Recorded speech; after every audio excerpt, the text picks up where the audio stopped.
Hey Parvati. Morning.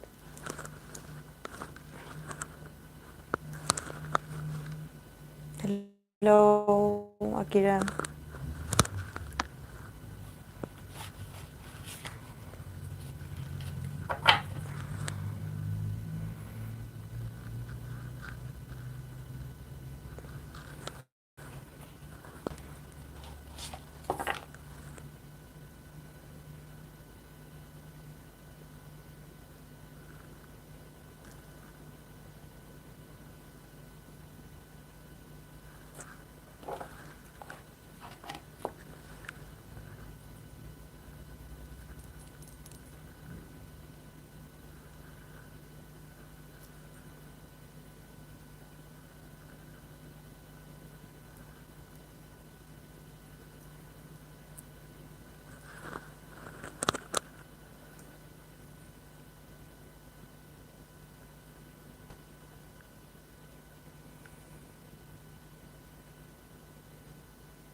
Oh yes, I read. I believe, and my army friend told me. I honestly, I thought he enlisted already. Hey Samara. I actually thought he enlisted already. I don't know why. I don't know why. I think that maybe it's because people were talking about it like along like different times. So I was like, oh, so it's going to be soon, like soon, a few weeks ago. Um, Especially because a lot of other idols had already enlisted. So I don't know why I thought that maybe Hobby was also included in that. Like I know they go separate ways, but I was like, oh, maybe this is like, like sort of like when you start school, that there's a date for everyone, you know. But I don't know. Yeah, I read. Hey, Hope.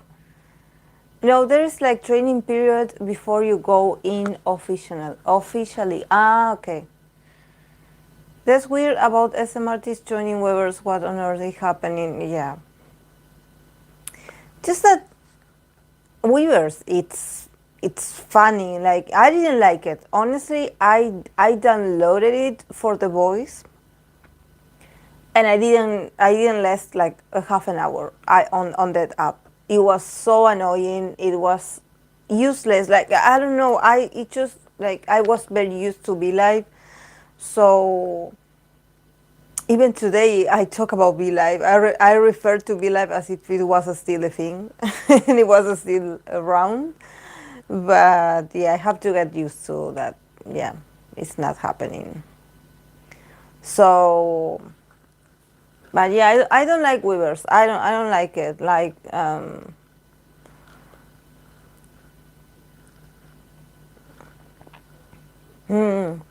Be Live was the best. It's not appealing at all.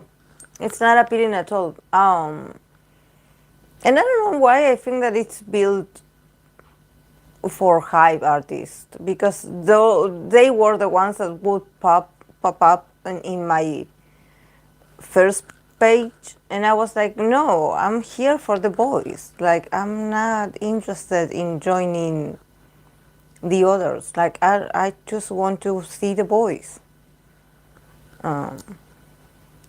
But I didn't like it. Like I feel so sorry because I know I should have stayed, but honestly, I was like, okay, I'm going to wait. That some fan is definitely going to share the videos, so I will wait. I will wait for those because I cannot stand that up.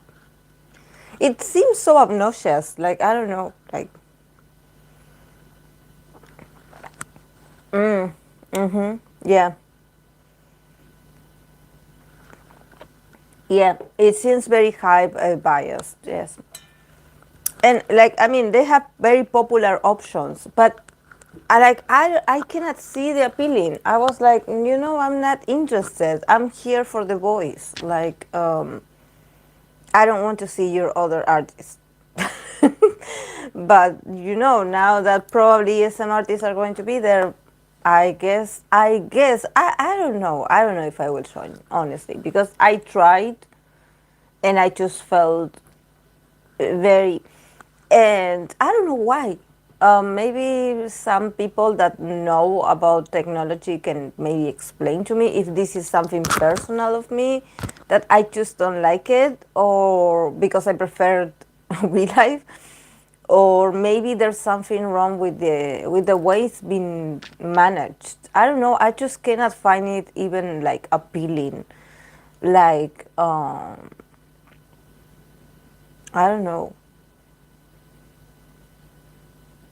Like the system also was very annoying. Like the way you have to sign up and everything was so.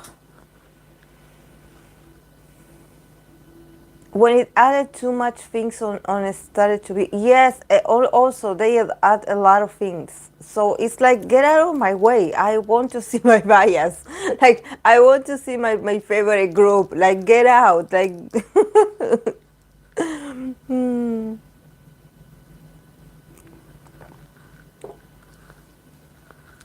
yeah, exactly, Akira. Also, it should be separated.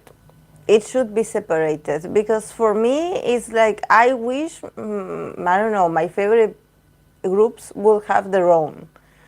Like, I wouldn't say an app for each group, but it's like, for example, for each company, you have, the app. uh, and don't mix like a lot of people in there because it seems like there was a lot of ads at the same time, a lot of ads, a lot of suggestions, oh, you must know this artist and this one and this one, and it's like, I don't want to know. I already clicked on what I wanted to follow. Thank you. I went to Weavers after V Live ended because some shows suggested to switch, but there were no SM artists, so I left. Yeah, there weren't at that point. But everything is complicated since V Live. Like Wanya Club even, which is for SM. I won't be surprised if any Western artists join Weavers. Yeah, I think there are some, right? Some Western artists. I believe there's someone. I saw someone also. I was like, you. What are they doing here? Go have an Instagram live. Like, what are you doing here on Weavers?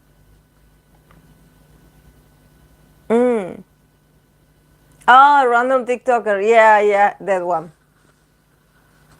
I knew this was going to happen because I remember seeing the agreement between Hive and Kakao. Oh, yeah. Yeah. There are a bunch of Western artists on Weavers.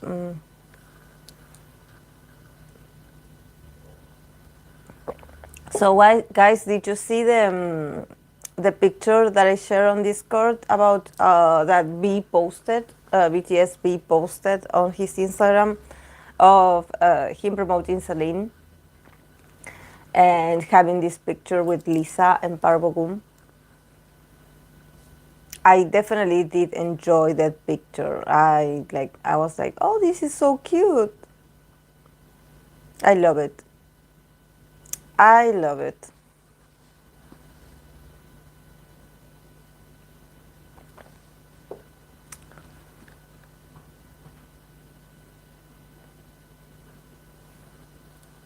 I love the trio, honestly. Like I don't know why. Maybe because like I have seen a few clips of them together, so it's like I'm slowly like getting comfortable with the idea of seeing them. And in this sense, that for these idols, even though they are promoting the same brand, sometimes they just post things about themselves individually. And I think that the fact that V shared this picture of the three of them, it definitely says a lot of him as a person, because he actually doesn't have to. And he did it, and it was very beautiful. A very cool picture. A very cool picture.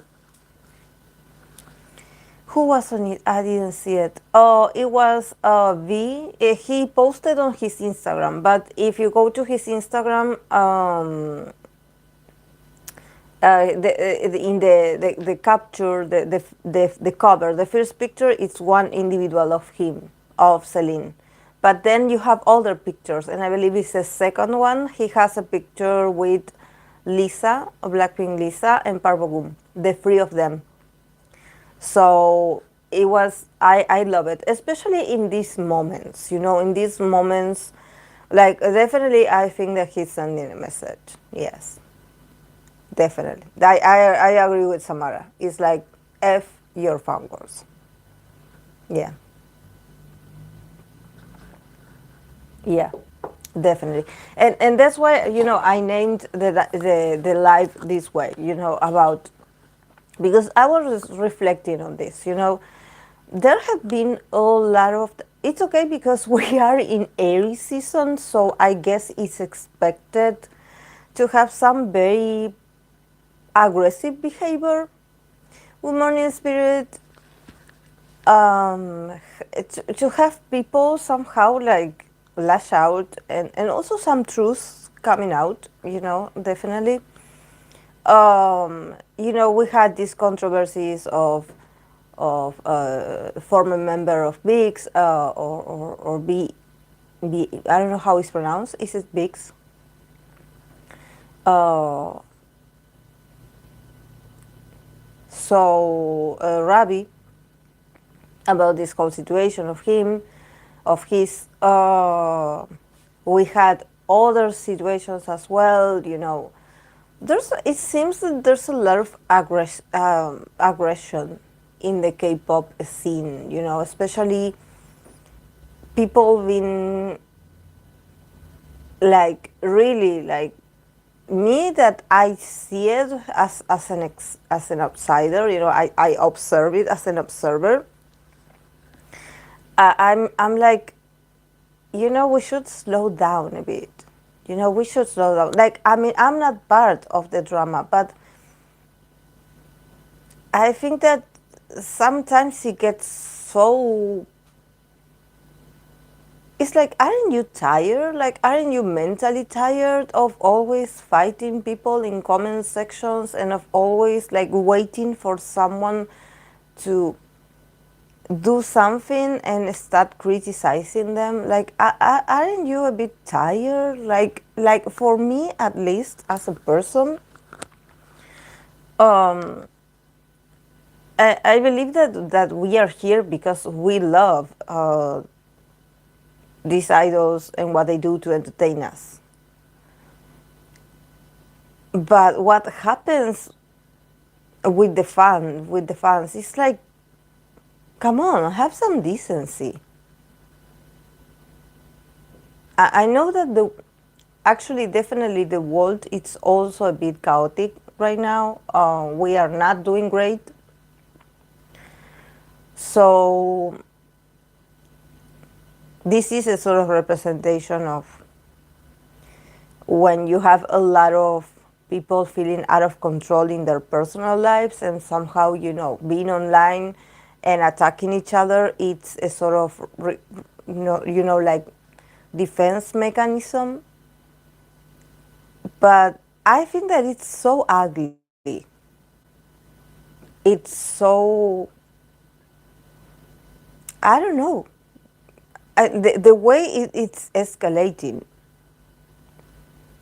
is like, I don't care the reasons.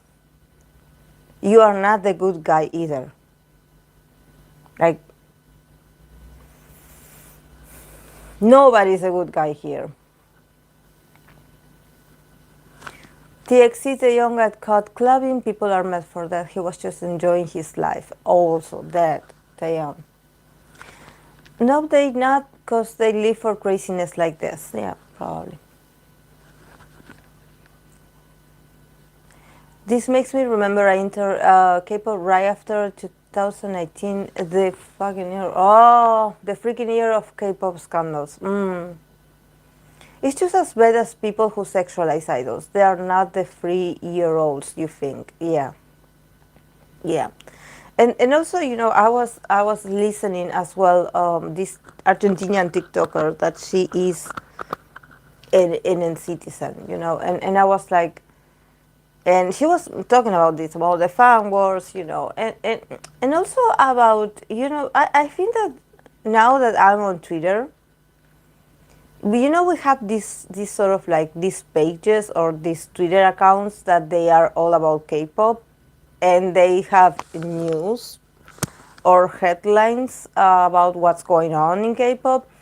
And I think that sometimes they also add to the fire. There are some headlines that are a bit suspicious, and that are a bit like that. It seems like they want to provoke something. And since the fandoms are very reactive, they get into that. They engage. When you shouldn't engage, they engage. So I don't know. I think that there's also this very extreme sensibility to whatever a word comes out of the idol's mouth. Is like, oh, this is wrong. You are being disrespectful. You are being ignorant. You are being, and I don't know why people expect so much from idols. Honestly, what is going on with those expectations? About what an idol should say or shouldn't say. I think that it's like a word comes out of their mind and it's like, okay, you're already cancelled. And definitely I can see like the aggression in the air. Like, you better do not say anything because we are going to cancel you. So I don't know. I think that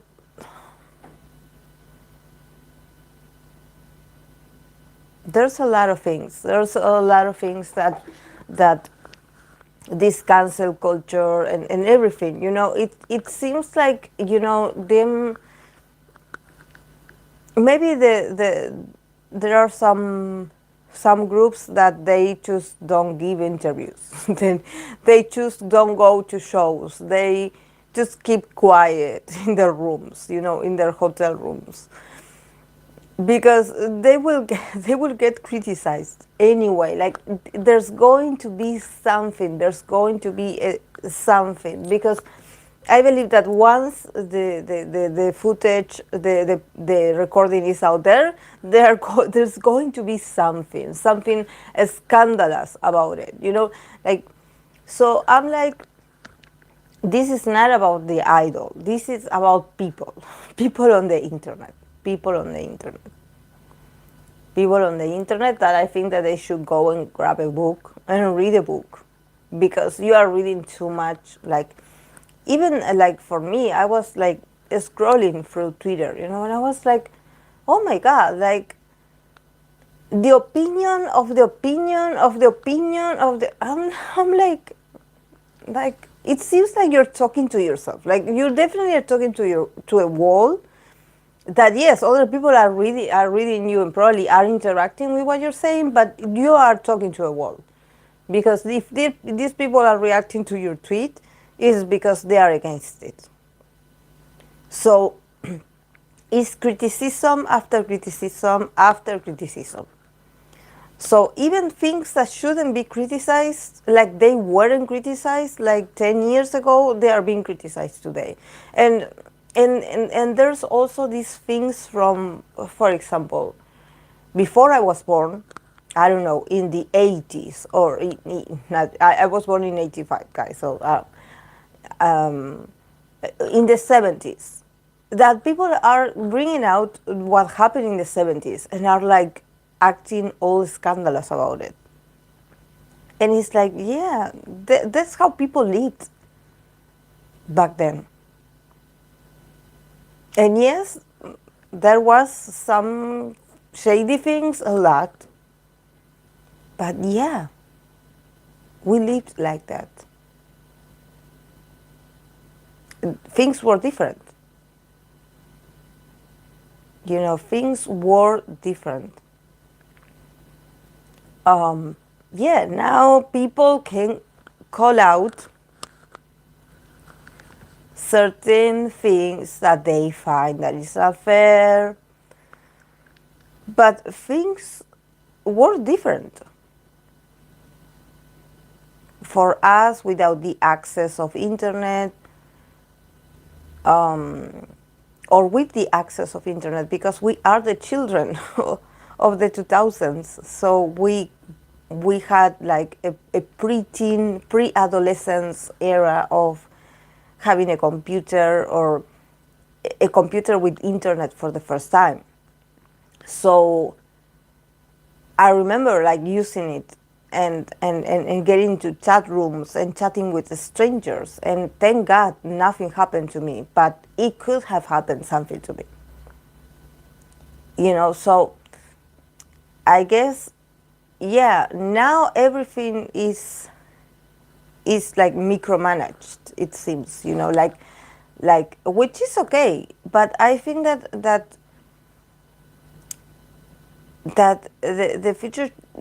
the future generations, or the actual generation of today, like, should be a bit more understanding that if we went through some injustices or some unfairness, it wasn't because you know we chose to be ignorant. We just lived like this. It was this sort of normalcy. It was what was normal. And we tried to break a lot of generational trauma. We tried, definitely, we tried. And it was tough because we felt so misunderstood. And everyone were like, oh, but you live angry. Yeah, because actually we don't want to be like our grandpas, or our great grandpas. We don't want to work the land, and go to the countryside and work the land. No, we don't want that. I don't want to go to college either. We were in that very rebellious kind of phase where we didn't know what we wanted to be or do. We were in the middle of, I'm not this nor this. So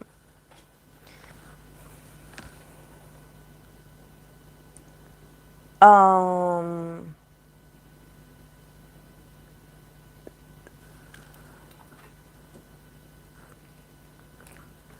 so yeah, but K-pop is a whole monster. It's a whole monster of itself.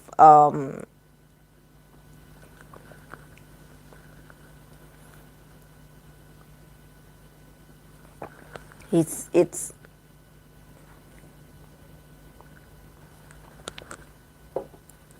and also, this also lets you know,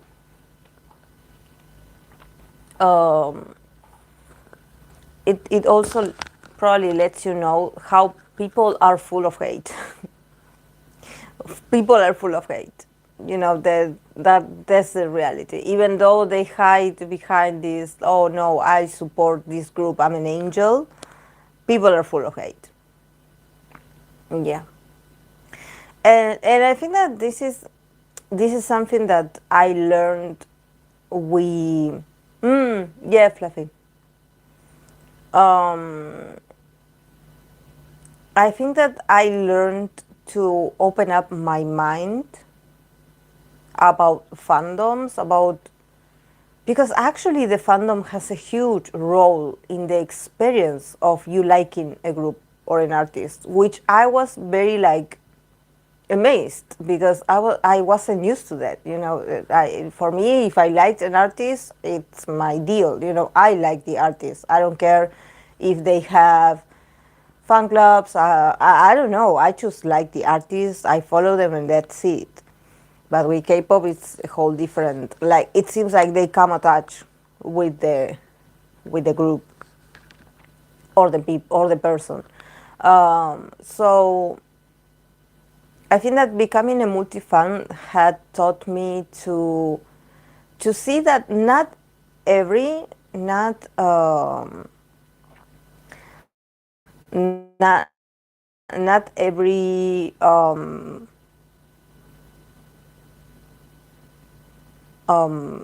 fandom is like that, and that actually the more multi-fandom you are, the more expansive is your perception about groups.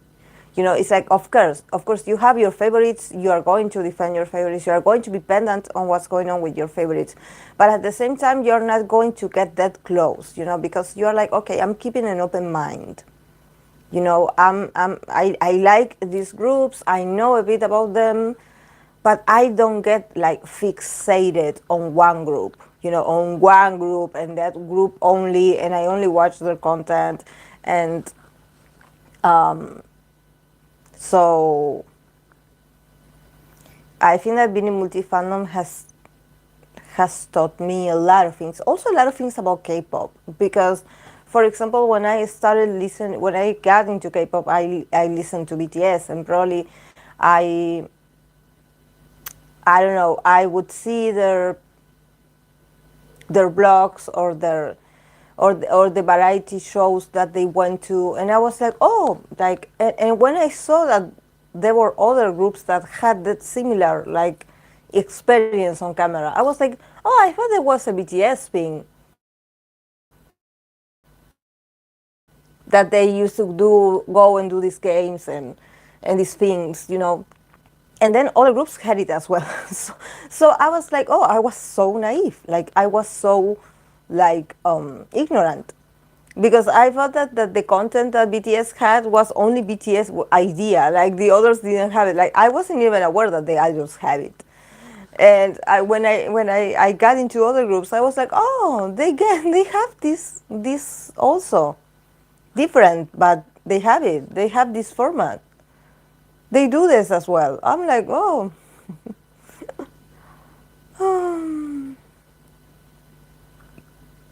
I was so ignorant, Parvati. I was so ignorant. Like, really. Hey, Diana.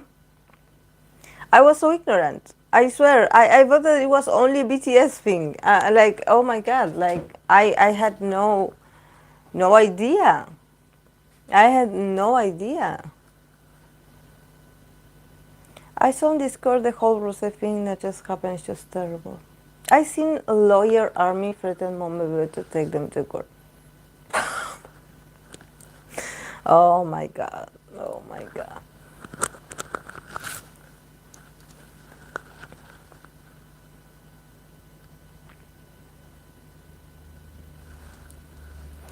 Yeah, there are some people that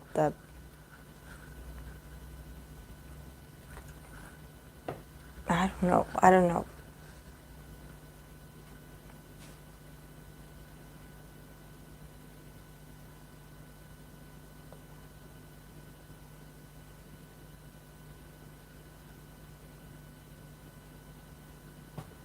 It's about being a female as well. Yeah, it's about being a female.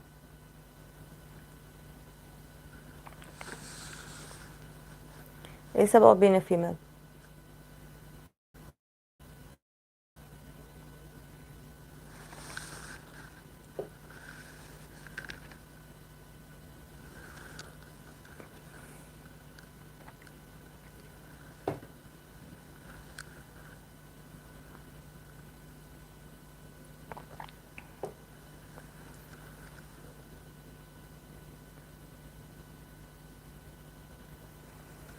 Mm.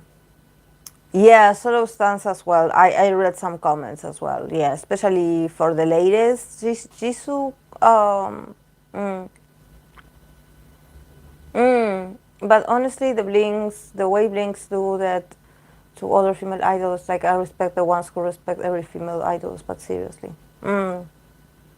Yeah, I mean, we should all be respectful to all the female idols because I seen like For example, yesterday La Insolenta, this YouTuber, she shared, she did a video about the, you know how there's always these documentaries of the dark side of K-pop. Well, she wanted to do her version, and she started like sort of like making fun of the usual, you know, how they start describing these videos, and what they don't include and what they say and what they don't say and what is accurate according to her experience as fan of K-pop since the beginnings. um, it was hilarious.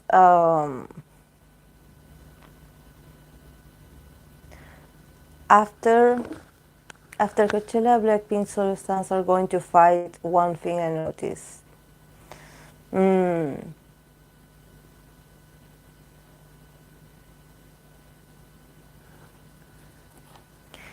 yeah, like if it's not Blackpink, they would end that female idol horribly and say that. Mm-hmm.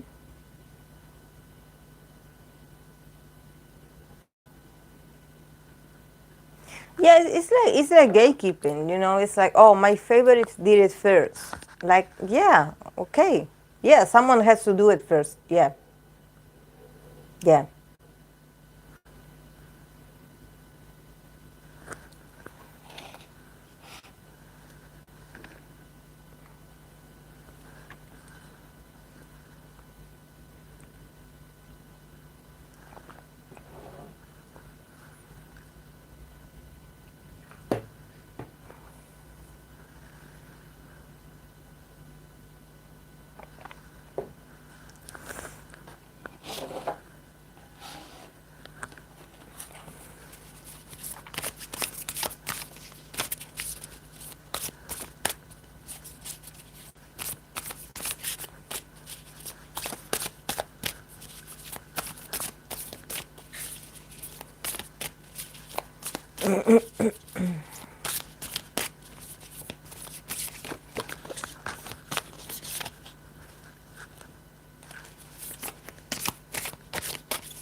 I bought this new.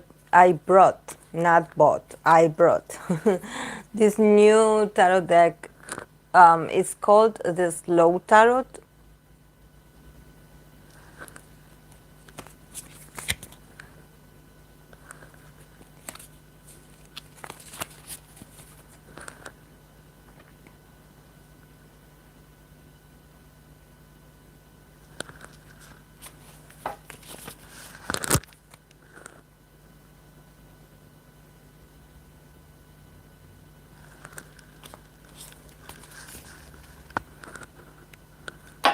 Oh,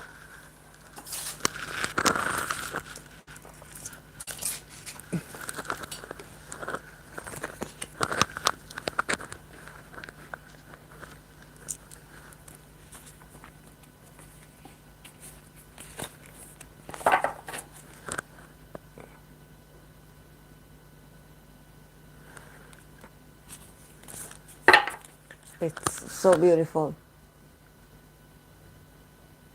Yeah, the trance card. It's gorgeous. I love it.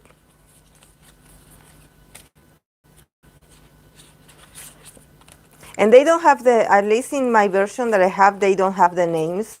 So you have to guess it, which card is which, because they don't have the numbers.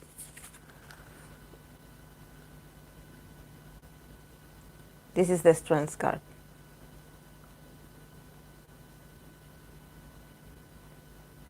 It's beautiful.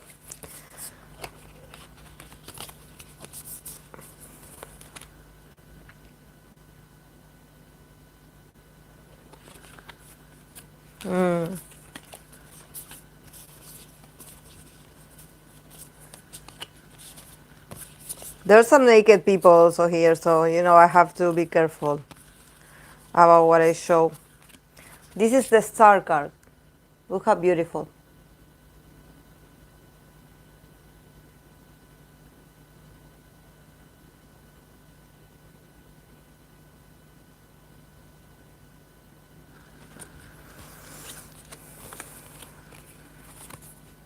Slow tarot. The slow tarot.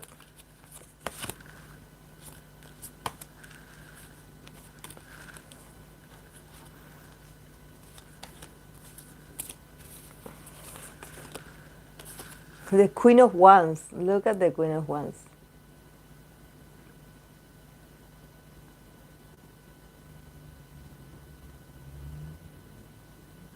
It's so artistic.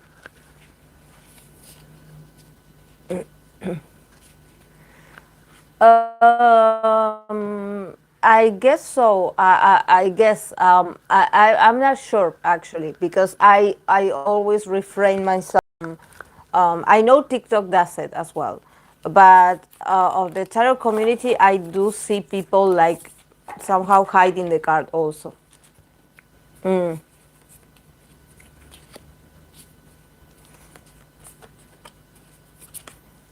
Look at this Nine of Wands.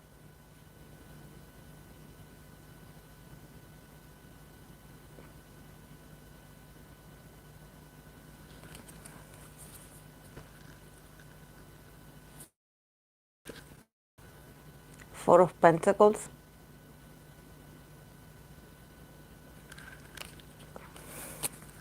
Queen of Pentacles.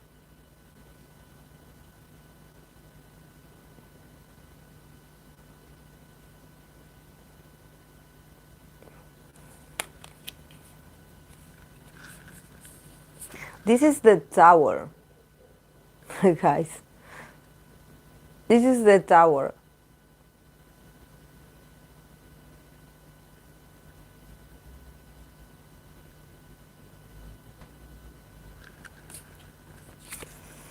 The Ten of Pentacles.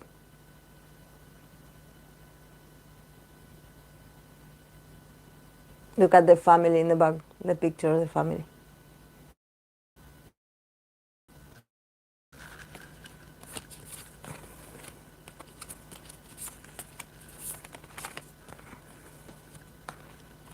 This is the card of Judgment.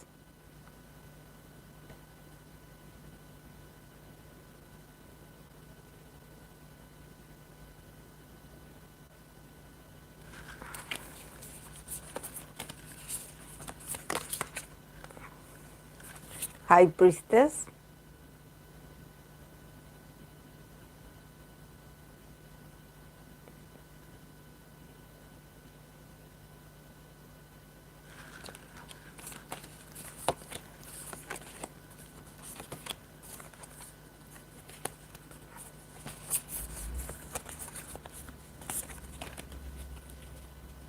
Yeah, there are, but I'm trying to, This is the Death card. It's a bit artistic to be the Death card, yeah.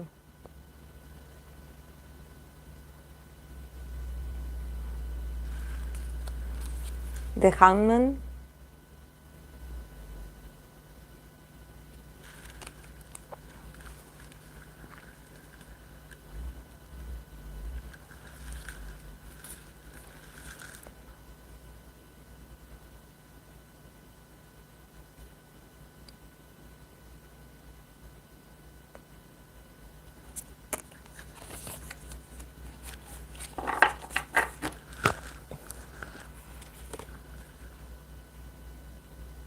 This is the Four of Swords, the Hayatu's card.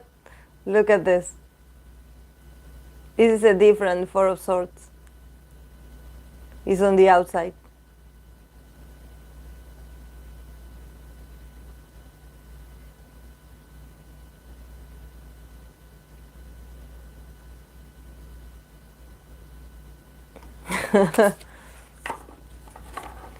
Yeah. It's deep. It's just that these cards, you look at them and because it has so many details and it's so beautiful, you get hypnotized, with the picture and you somehow had to put yourself out of there, you know. Unless you are working with just one card and you want to get the meaning.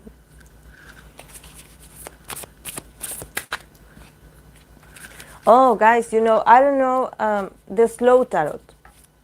slow carb. Um,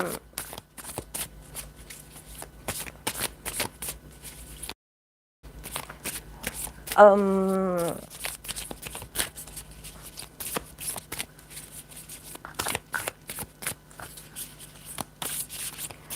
yes, I don't know what you guys are watching. But I started the second season, the season 2 of Yellow Jackets. I don't know if you watch it, if you know about this.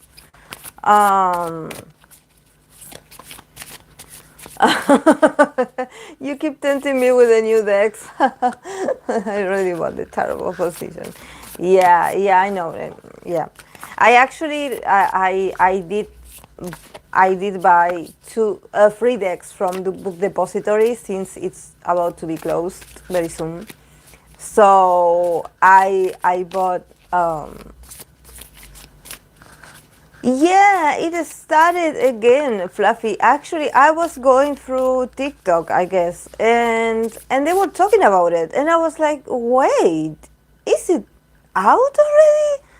Yeah, I think it premiered on March 24th, the 24th of March, and I missed it. Like, and this is something actually very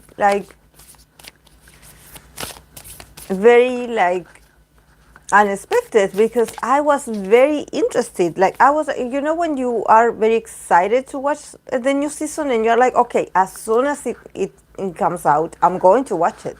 But I guess between classes and clients and everything, I lost I lost track of time, and now here we are. I started watching yesterday. I watched 3 episodes already. I couldn't watch more because it was going to give me nightmares eventually. Like, it's something. So if you guys like thriller and stuff, it's an American series, I believe. But it's really good. It's really good. And if you are a 90s baby, or if you are into the 90s aesthetics, that series is for you. It's I loved it. I loved it, and season 2 is getting very, very interesting as well.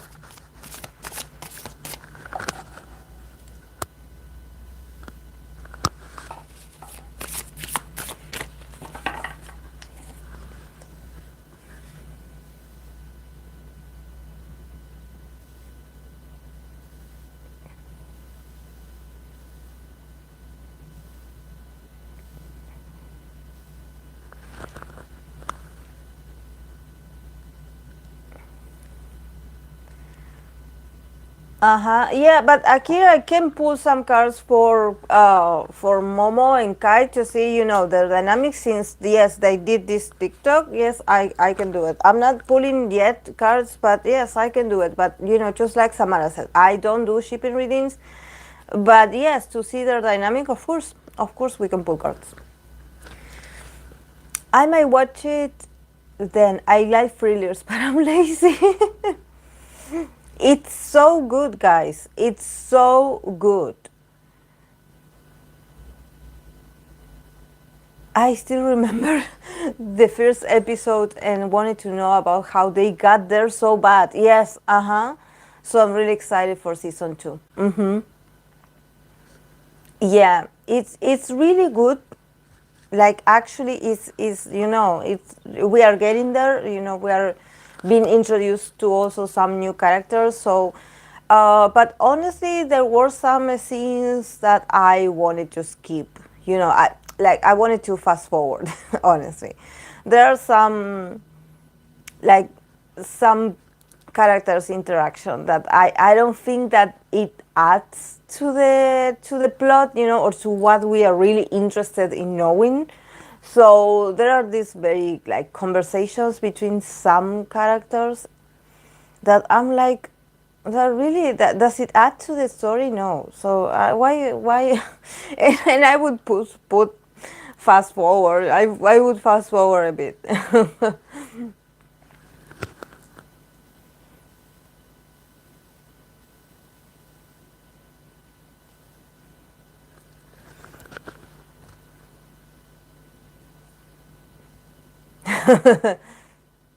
Is it like about a cult? No. It it has a mix of supernatural things, but it also, like, I mean, I think that it deals with trauma because these are people that were like on a plane accident, and they were stuck on in the mountains without people. I don't know how long they had been there. I don't remember exactly how many months passed since they were able to be rescued. I believe it was like a lot of months, 6 months probably, that it was on this mountain, and it was winter. And there's this group of teenagers in the 90s. In the 90s, it's really good. It's centered on the 90s. I believe it's centered on 1997, I believe. And they have some very great actresses that they do play the adult version of the, because you do have a lot of flashbacks of what happened there, but you also come back to the present time and you have these amazing actresses that they do play the adult version, and it's amazing. It's amazing. The girls, like the teenagers, also did an amazing job. Um, it's just it's just that it gets wild. It gets, yeah.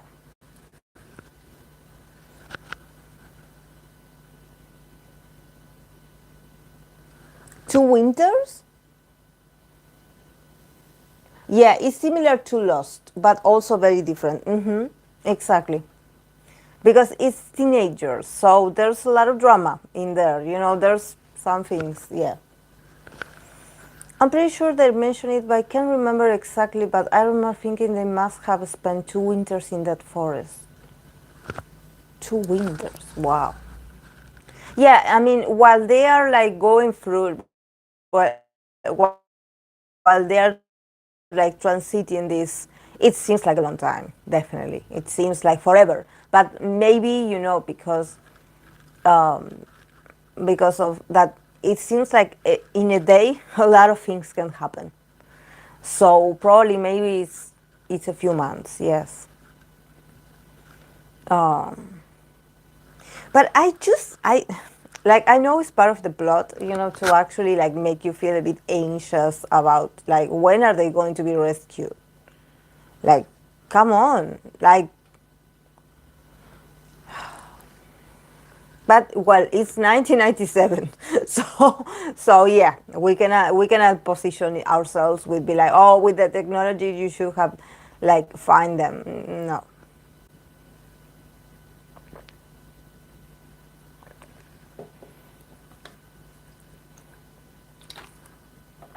I do remember there was this accident also that happened. I believe it was in Chile, that it happened with the miners. The miners that stayed, I believe it was like 21 days or 31 days um, stuck in there, and their experience also it's awful.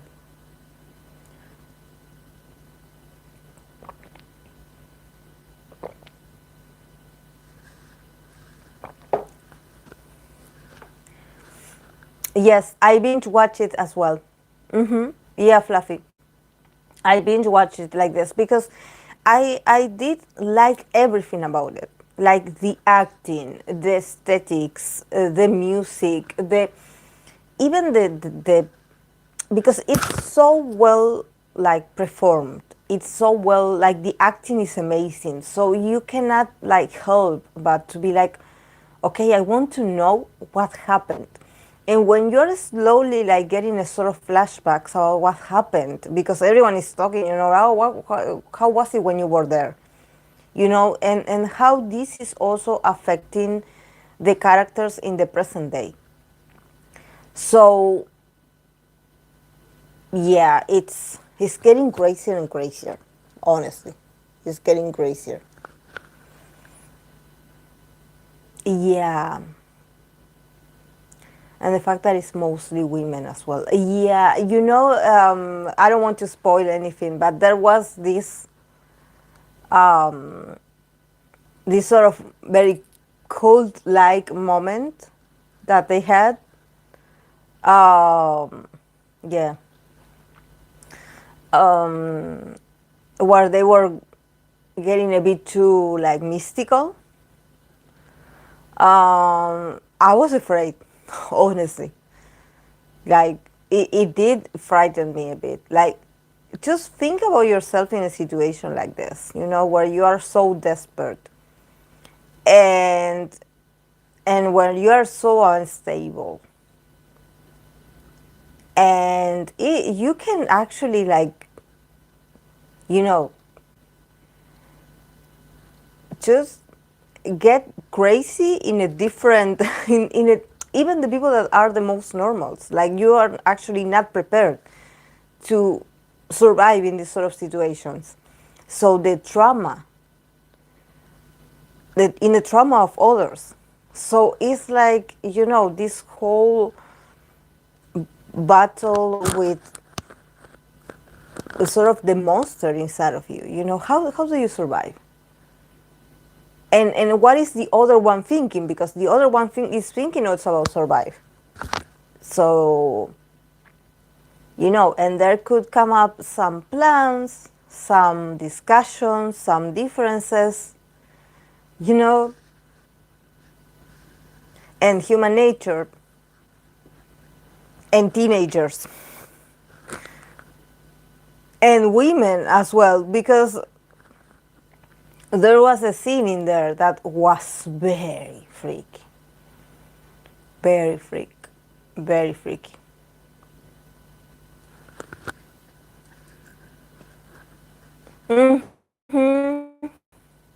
That was disturbing. Yeah, that was disturbing. You see how when we always talk about this, about the cult mentality or the mob mentality. There's always, this is why when you watch certain movies, for example, if you remember Stephen King's The Mist, the movie of The Mist, I read the book, but there's also the movie of The Mist.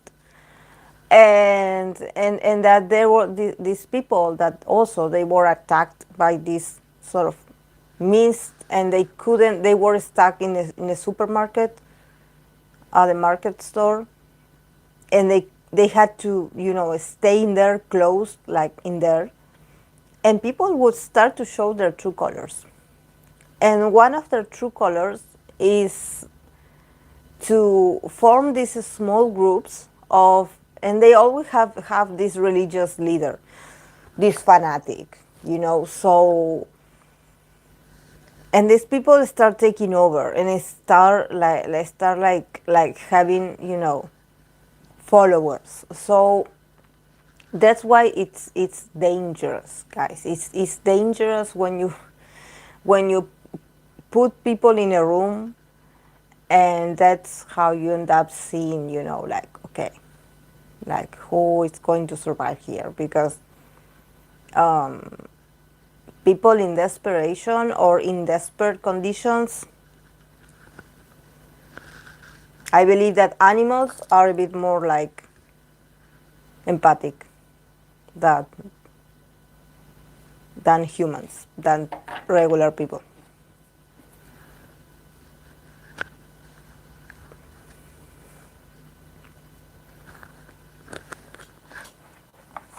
But yeah, I wanted to talk about that because I was watching it and I was like, oh my god, I don't want to get nightmares. I have to I have to record tomorrow. I was like, oh, I have to do a live, and I want to be well. But yeah, I was praying that I wouldn't get nightmares because it was very interesting. But I'm glad that I was able to, remember.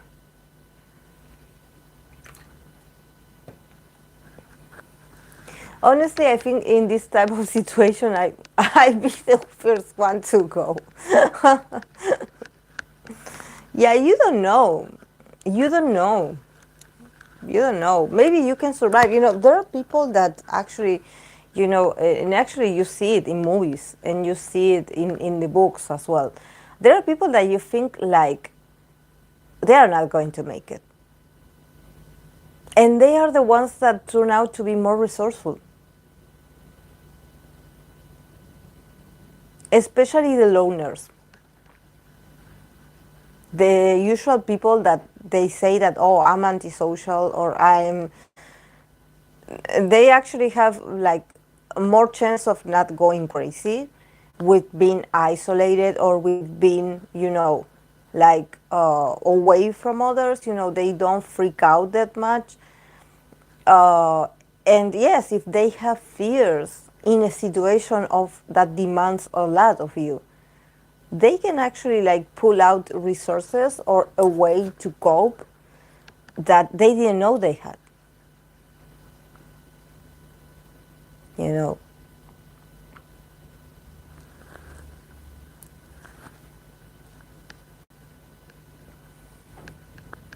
Yeah, but the spirit wants to survive, Akira. When you are face to face in a situation like this, you want to survive. Maybe, and that's part of the instinct as well. That's part of the instinct. That's why you see people that are, I don't know, they had terrible accidents. They can barely move and they are crawling on the floor with their elbows, slowly trying to get out. The power of the spirit, you don't know how strong is your spirit. Even if the conditions or maybe your physical self, it's your body, your mind maybe it's not okay, but if your your inner self wants to survive, which I believe you would, it has to be very depressing or very low for you to be like, oh, I'm just going to stay here and wait to die. um, I don't think, because we always have this sort of like pulsion to to survive, to overcome it. It's in us. It's in the instinct. Probably we don't know how, but it's there. It's like when you see people preparing for an eventual apocalypse or zombie invasion, and I'm like, what's the point of surviving in such a world? But for me, if there's the hope of going home, then yeah, maybe some survival instincts will show up. Yeah, I experienced this firsthand. Somehow you don't want to give up when you think you might actually die. Yeah, yeah. You just don't want to. There's something about you that is like, I'm going to be stubborn this time.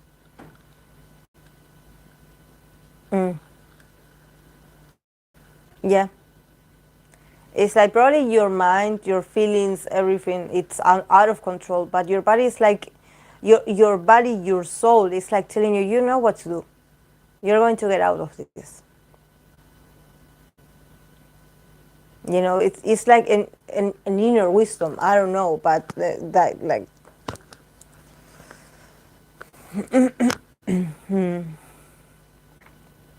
I love being alive since then. Yeah, yeah. It's just that it's.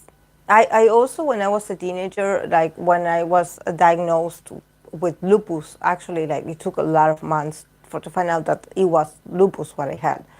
But when I was rushed to the hospital, I had pneumonia, anemia, and a lot of problems, like all together.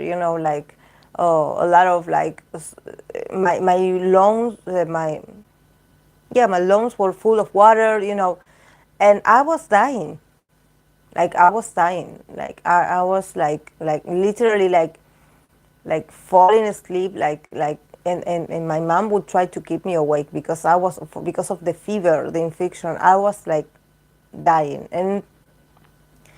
and I think that that somehow, like, it it just like, I don't know, it changes your perspective about how lucky we are that we can breathe well, that we can walk well, that we can get out and have some fresh air. You know, it's like, sometimes we take for granted so many things, you know, so many things.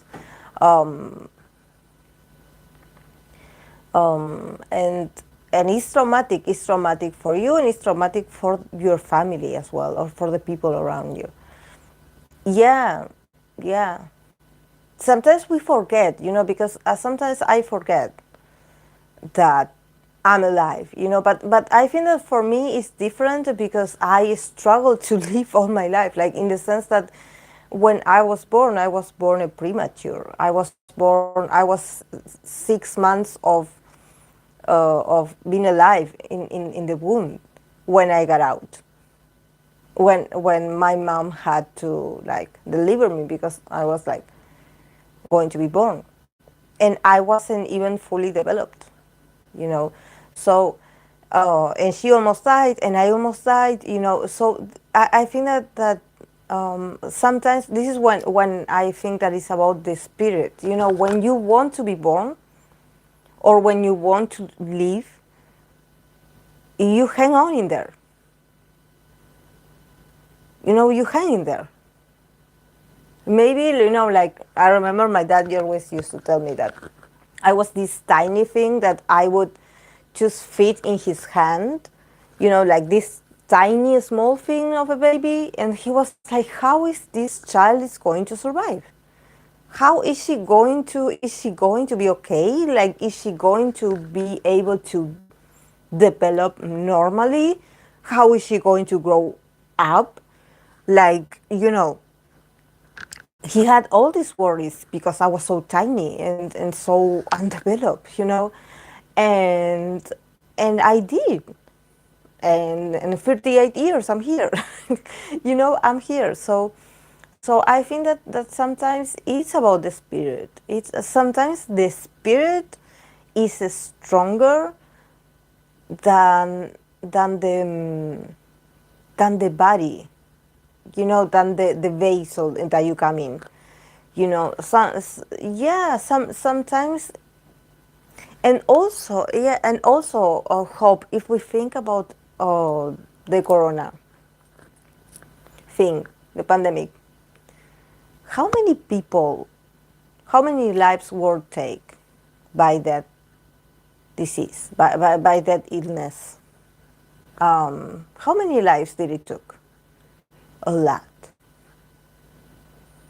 a lot. And we are still here. 3 years later, we are still here. Who knew? Who knew? Because we never seen something like this. We never experienced something like this. We never experienced the pandemic. We never experienced it. So I think that sometimes we take for granted those things. You know, we are like, oh yes, because you know, yeah, I guess we're okay because we wild times, yeah. And that's why, you know, today we are still traumatized. Today we are still stuck in the 2020. And if you see, there are people that just don't want to go to the office to work anymore. They want to keep working from home. I work from home. Like I used to work always at shops or malls or, you know, companies all my life, like company building all my life. Like I wasn't even home. I never was home. And now, like I have, you know, I have clients here. I'm with you guys. I manage everything from my house, and I never done that. But I believe that you know, the pandemic changed me. It changed. It changed the way I was like, okay, this is the new normal. I want to keep living like this. And I don't know if I'm doing what's best, but this is how I'm adapting to what is being offered to me. I'm deciding that maybe, the old life that I had, I didn't want it actually. Like, I wanted a change. Um, but also think that we still are dealing with trauma about what happened. We are still. We're still hung up in there. That's why we sometimes forget that it's been 3 years already. 3 years sounds like nothing. Sounds like it happened yesterday, honestly. The other day I was scrolling through the Google picture, the ones that are saved on Google, and I was like, oh my God, these are the pictures that I took when we were in lockdown. And I was like, I had this sort of deja vu, and I'm like, oh, this wasn't so long ago, Um, yeah, there's been a transition. I think it's not just trauma. Maybe also that people realize certain things about how they want to work and live their lives. Yeah. Yeah, because, sometimes I think that it's also about certain companies, especially when you are working for a company for so many years, and you work for them for so many years, and you expect them to be there for you. You're like, okay, yeah, when I'm needed, I'm going back to work. But in my case, and the case of thousands of people that used to work where I used to work, when they laid us off, when they got rid of all of us and they just left the country, it was a huge abandonment. A huge abandonment.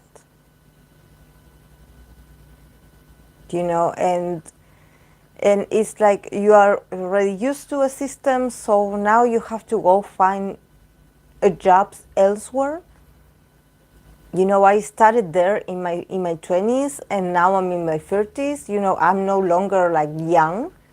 So going back to having to apply for jobs, doing interviews, that was something that for 10 years I didn't know how to do anymore. I was very like out of like, okay, how do I do this? How do I present myself? Like, you know, um, and also we had this very retail kind of culture where we knew we were good at what we did, and we knew about, flexibility and being multitasking and everything, and being achievers and productivity.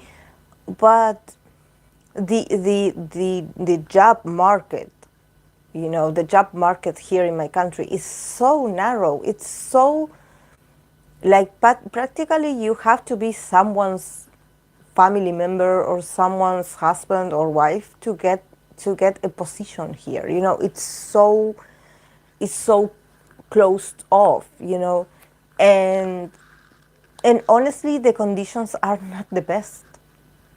You worked extra hours, they don't pay you well for all the long hours you have to work, and the conditions are awful. And also people are so much on the defensive because they are afraid of losing their job. But in our case, it's very different because we didn't lose our job, like in the sense that we didn't get fired. So it's like we never had this sort of closure. You know that there are people that they get fired because they are not good at what they're asked to do. In our case, we were doing very well. So, to be laid off all of a sudden and the company just vanishes from the country, you you are here like, what's going on? Like, I don't understand. It's sort of like a partner that is ghosting you, something like this. You don't understand. You're like, what about our history? What about I don't know, what about the way I used to work? Um, and then you have to reinsert yourself in the job market and like being good enough so people want to hire you, and you're like, and they ask you, oh, why did you leave your job? And I'm like, we didn't leave.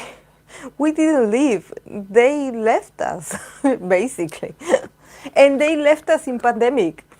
I think that that's also something very traumatic.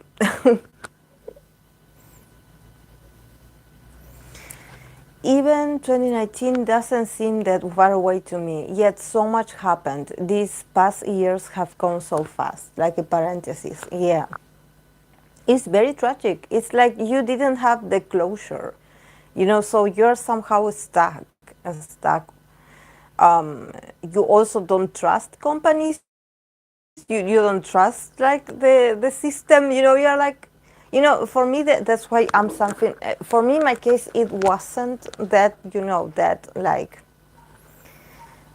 tragic, because I actually like I have a profession. Like I am a counselor. It's just that I never like worked as one because I was busy working somewhere else. So I had to, somehow being like, okay, you have a profession. Like work with what you have.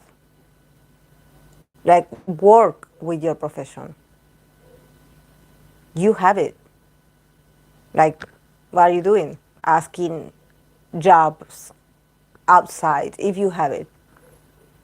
And that's something that is about the value that you give yourself, about like you also like recognizing that.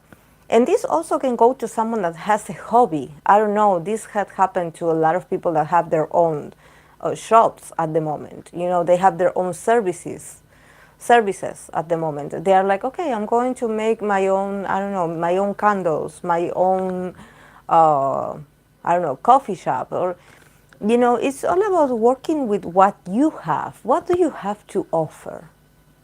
You don't need a corporative or a huge brand to somehow like push you and being like, okay, we're going to put you on the map so you can start to work. We're going to give you this small space so you can work and being productive. No, if you have it in you, if you're talented, you just have to know how to administrate your talents. Of course, you have to be very responsible. But it's about acknowledging that you have it. Why are you looking it outside? You have it.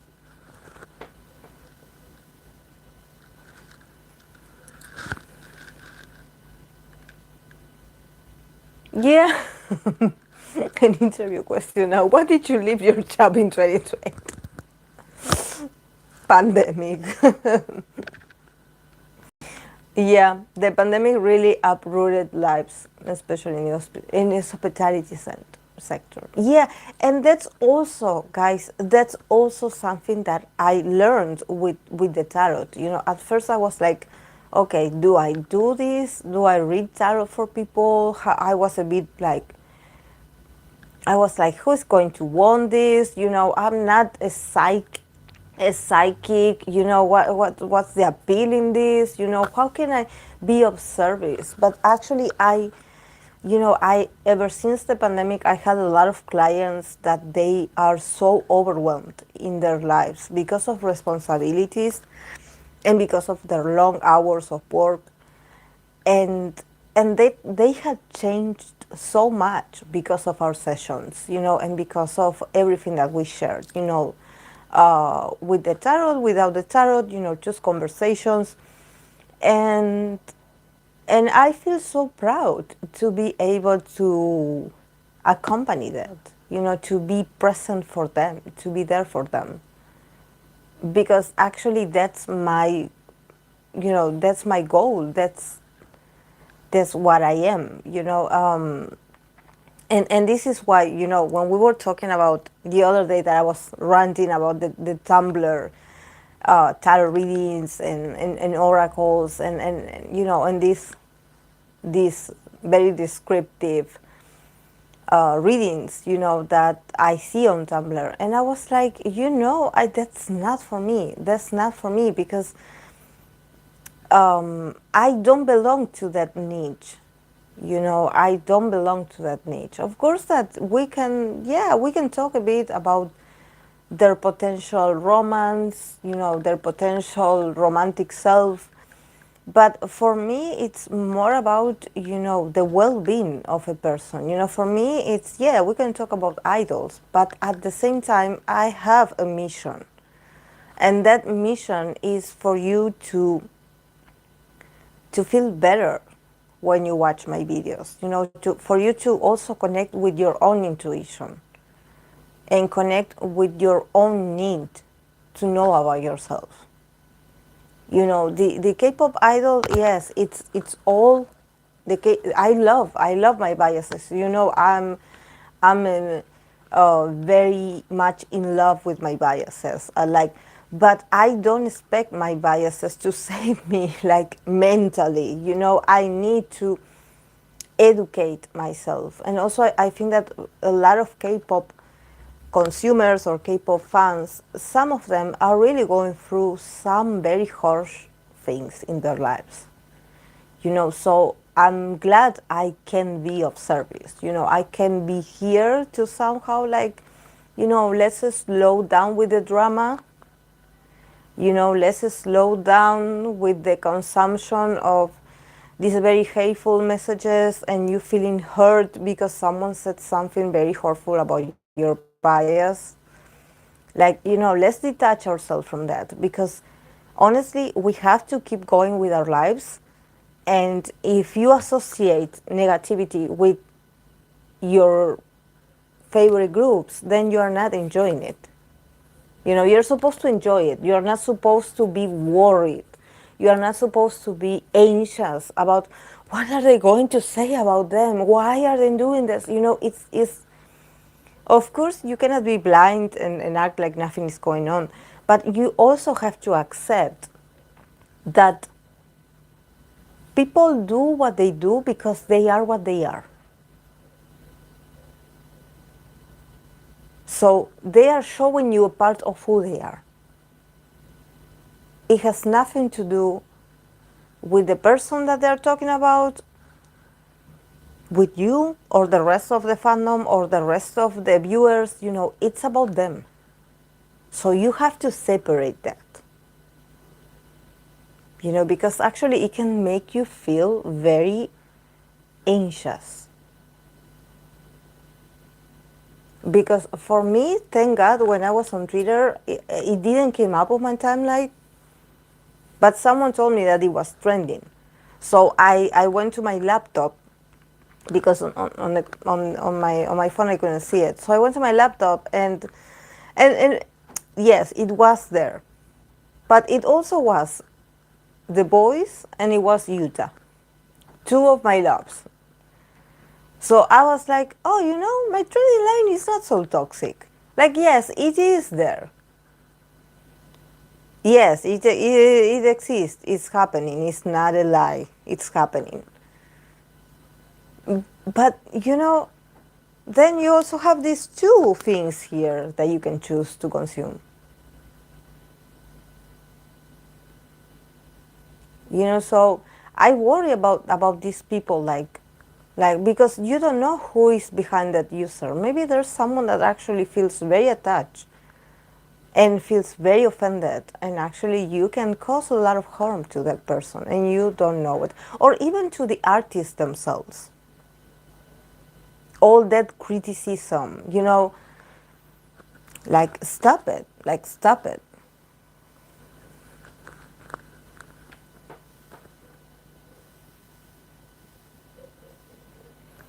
Honestly, watching your live series and even the personal, for me, just find the wisdom. Yes. Yes, you have to do that.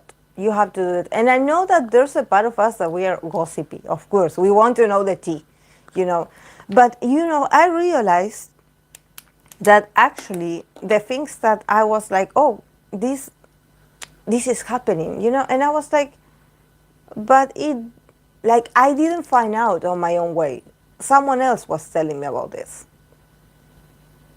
because otherwise I wouldn't have known about this. And also, I'm also very like amazed because also you guys in the Discord, you don't mention it. You don't talk about it. So I think that it comes from a certain people, So I'm like, okay, yeah, I'm learning my lesson, because when it happened, the NCT also a scandal uh, with them getting free drinks or food. I don't know.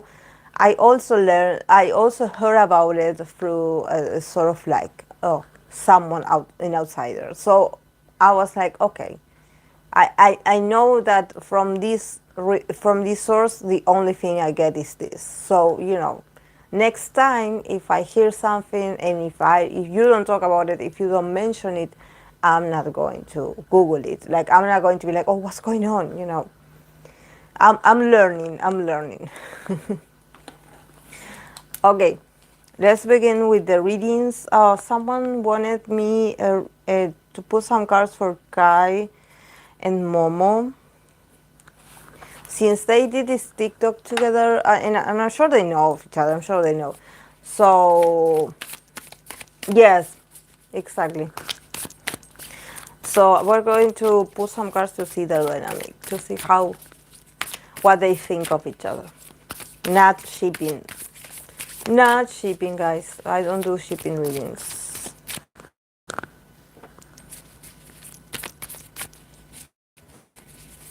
Yeah, yeah.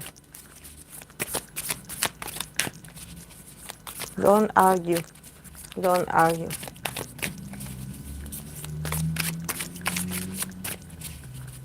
It's just that if you keep like investing your attention to it, eventually, this is going to get serious. And what's the point? What's the point? There are some things that are getting out of hand. There are some things that they cannot be controlled. Even if they want to control it, they cannot control it. They cannot control it. Not anymore. So, if it's meant to happen, so be it. But I'm going to be focused on my favorites, and that's it. Also, I was watching yesterday the first episode. I finally got a VPN to watch YouTube of Japan, to watch Utah's first episode of this series that is called Play Cool Guys. He was so cute. He was very good in it. Like, and this is not to say this just because he's my bias. I think that he really like does a great job portraying the emotions. The character actually is very different to him, in the sense that it's very sort of like slow in reactions, and it's very calm in nature. So I think that for Utah, it's like it must be a whole challenge to play a character like this. Very like slow in reactions, and also dealing with being a bit like clumsy, and feeling a bit ashamed, and there's like a lot of very interesting things about his performance.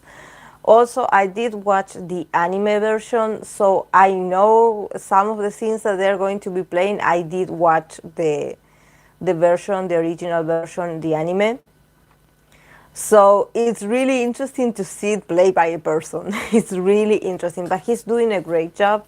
He's doing very well, and the others as well. The other actors are doing amazing as well. And honestly, it's a very cute series. It's not. I remember when I watched the anime, I was like, oh, this is cute. This is cute. It doesn't have like, oh, it's not a series that you're going to be like, oh, this has a deeper meaning. Or, for me, for example, I do enjoy thrillers a lot. So, this is not that kind of of series. Actually, it's very very cute. It's a very cute, very sweet, uh, very healing kind of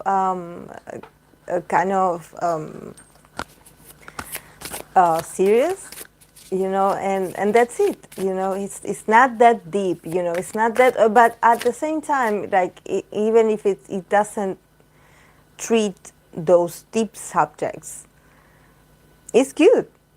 It's cute. It's like it makes you smile. It's like very innocent somehow. But it makes you feel like empathic towards the characters. The characters, how they deal with them being clumsy. How they deal with that. And their inner dialogues are amazing. Are very cute.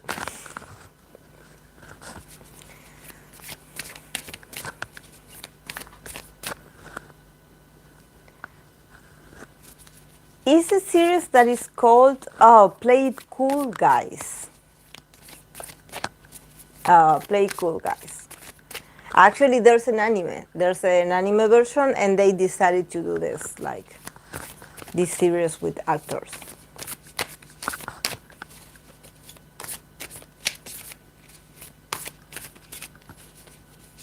And yesterday they decided to launch the first episode for free on YouTube, on YouTube Japan. Is there a rumor about Kai and Momo being together? I mean, I'm just going to pull, like, I don't think there's a rumor, but maybe it's just because of the roller challenge. But I'm going to pull cards to see how they view each other. That's it. Because it was just an instance, so.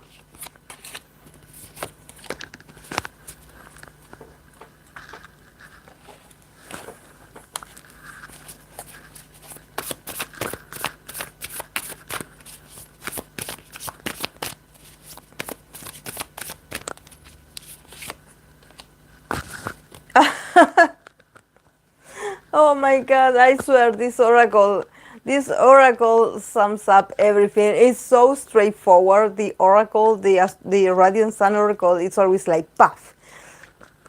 I don't need to read the tarot cards. This Look at the card that they got. Jupiter in Leo. Publicity. So it's about publicity. There's nothing.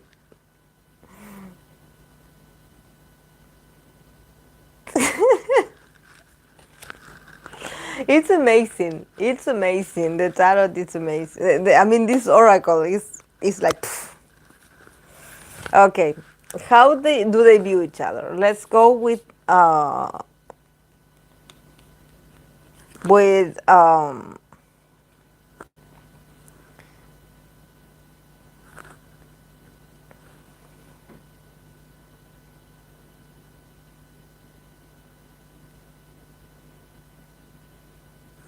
I'm sorry, guys. It's just that, in this, when you don't have the numbers or anything, you have to observe very well the card to know which which card it is. So from Kai's perspective, we have the Eight of Pentacles,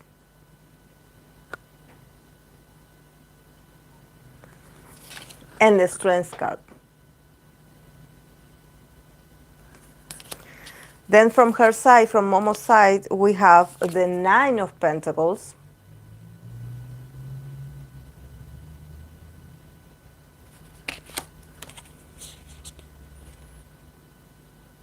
and the Page of Pentacles. so Momo is very like she's I mean, both of them. The both of them got pentacles. So this is something about, like, okay, is this good for my image? Like okay, like yeah, like practicality. Like yeah, and also stability. Also like probably knowing and understanding each other's value. Like yes, I'm not. I'm not like doing this with an amateur. Definitely, I know the benefits of this. So in the case of Kai, I think that his view about Momo is first of all that Momo is a fast learner. We know this, that she's really good at absorbing information and knowledge very fast, and also that she's very perfectionist. You know, that she definitely, if you ask her to join something like a challenge or anything, she's going to study it to its full detail. She's very much with details. So what he learned from this collaboration with her, or maybe they know each other, you know, and this is not the first time that he had observed this, that she's very detail oriented, and that she is a bit of a control freak in that sense, that she will not accept to be like put in a situation where she's not prepared. You know, she wants to show her best side. She either shows her best side, the best, you know, the best in the best state, or she doesn't want it at all.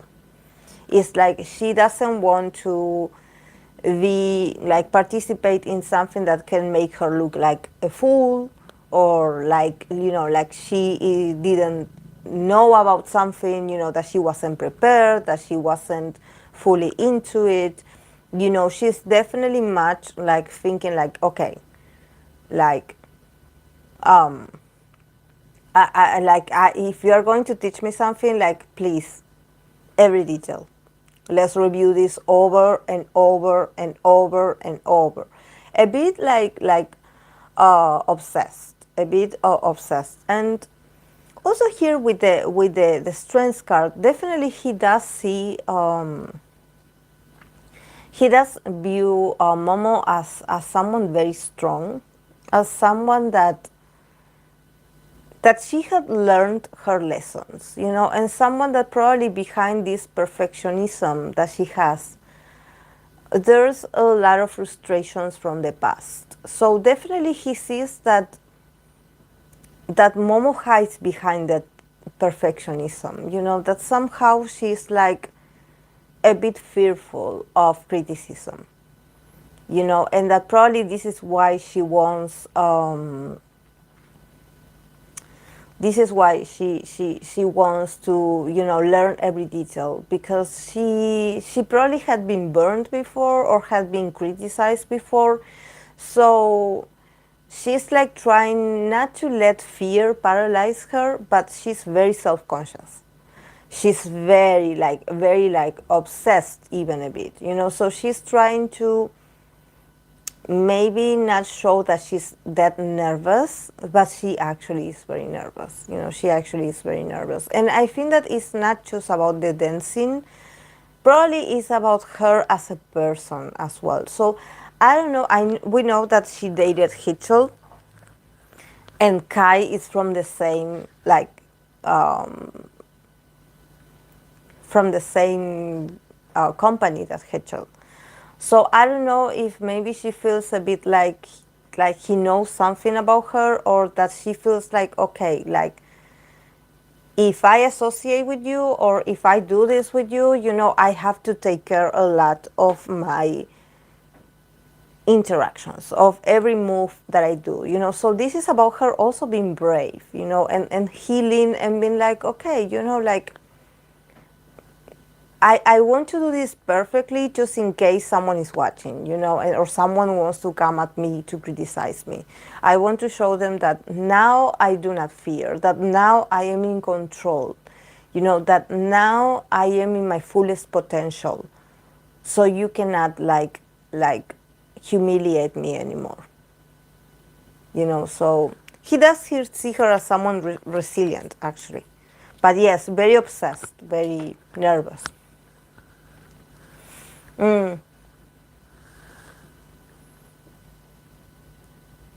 Yeah.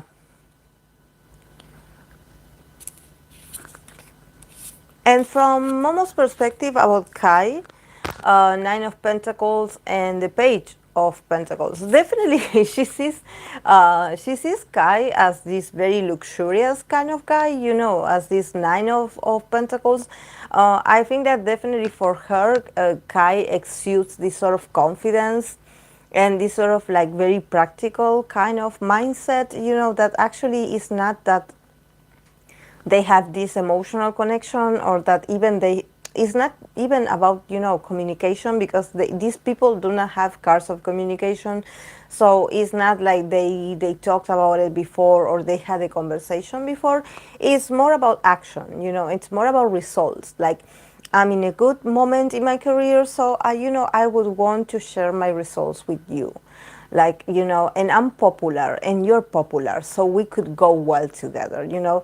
And but one thing I think that she does, like, probably like thinks about Kai, is that Kai, since he's the Page of Pentacles, he's always like wanting to learn something new. That he, even though he has this Nine of Pentacles, that he could be like sitting there and just looking glamorous and doing not much, that actually he's acting like this Page of Pentacles. That he's acting like this sort of like putting himself in this amateur energy, and being like, I want to do this as if I didn't do it before, and I want to really like expand my vision. I want to create new things with my style, or with my influence. I want to do things differently. Like, I want to sell myself also. Like, I want others to see me, I want to be a bit more,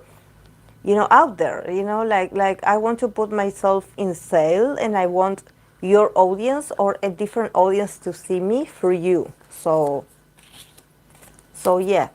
And the card also of publicity, the card of publicity is that they are good publicity for each other. Uh, but since they have a lot of pentacles, I think that it's about skills. These are very skilled people. And this is why they work really good together, because there's no need for one of the parties to be like, oh, I think that you should like change a bit here and there, and there's no criticism here.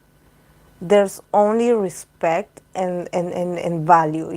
There's a lot of value here. These are people that are very well established, and at the same time are very humble enough to be like, you know, I could learn something new today from you. But yeah, very practical.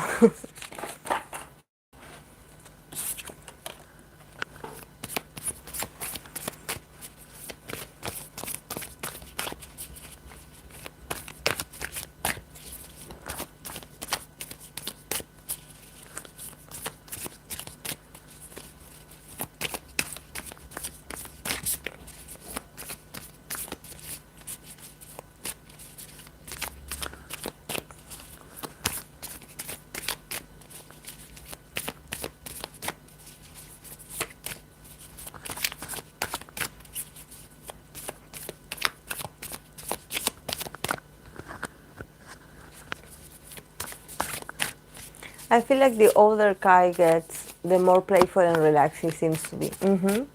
Yeah, definitely.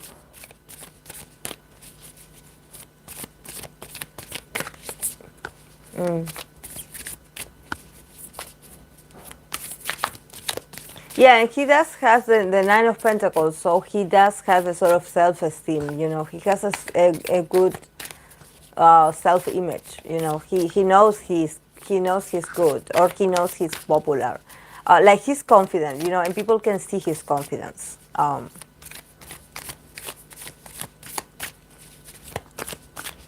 Okay, guys, who should we be pulling cards next for?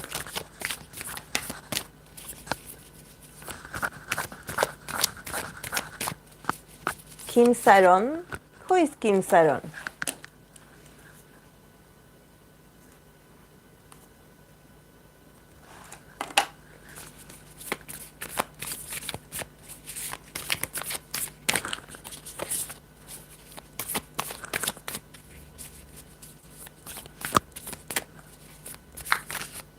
You? You are Kim Saron?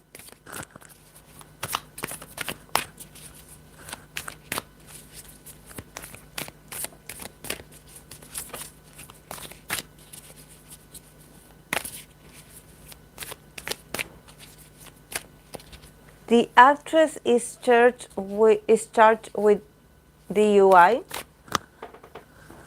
She's under controversy these days. Oh, but where is she? Where is she from? Like I'm trying to picture her face or her.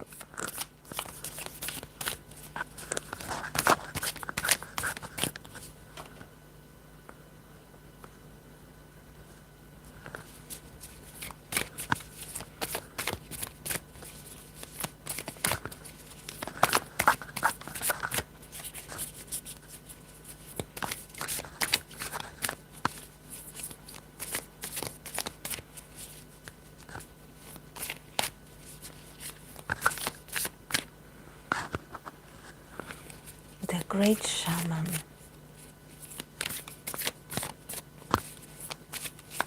Oh, I have no idea who she is. Like I cannot picture her. But yes, let's pull some cards for her. Let's see what the tarot have to say about her.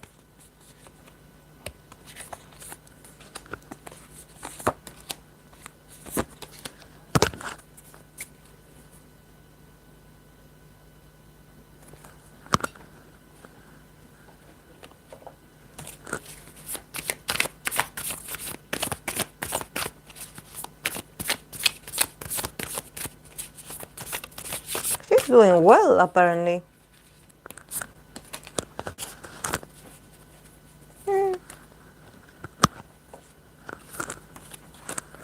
I mean, she got the Chariot.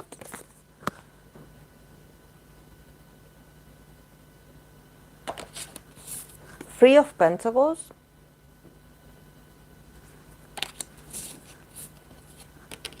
The Universe.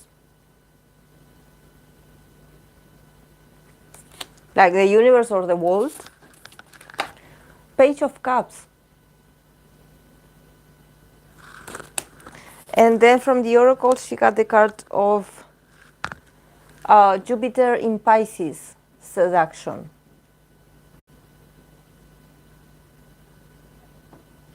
So, a lot of water energy here. I don't know if she's a water sign or what, but yeah, she does live in her own bubble. Honestly, here, yeah, with the Chariot, definitely, if she had like the UI, like the Chariot, like I could see her like yes, having something that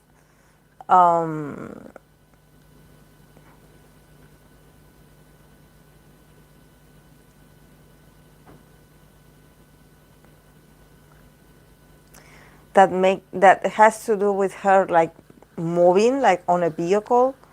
But she has the Three of Pentacles, so I think that this woman honestly could be able to move on very fast from this, because she also has the Universe, so that is like the world card, that is about completion. So I see that she has people working for her, like she has a good team, like people working for her to somehow fix this so she can move on. Honestly, I think that for her, this is all very circumstantial. Like, I don't see her stopping, like, whatever she's doing, I don't see her stopping. And actually, like, yeah, I see her, like having, getting, like, also, like, an invitation to something, or probably, um, like, there's a lot of love coming her way.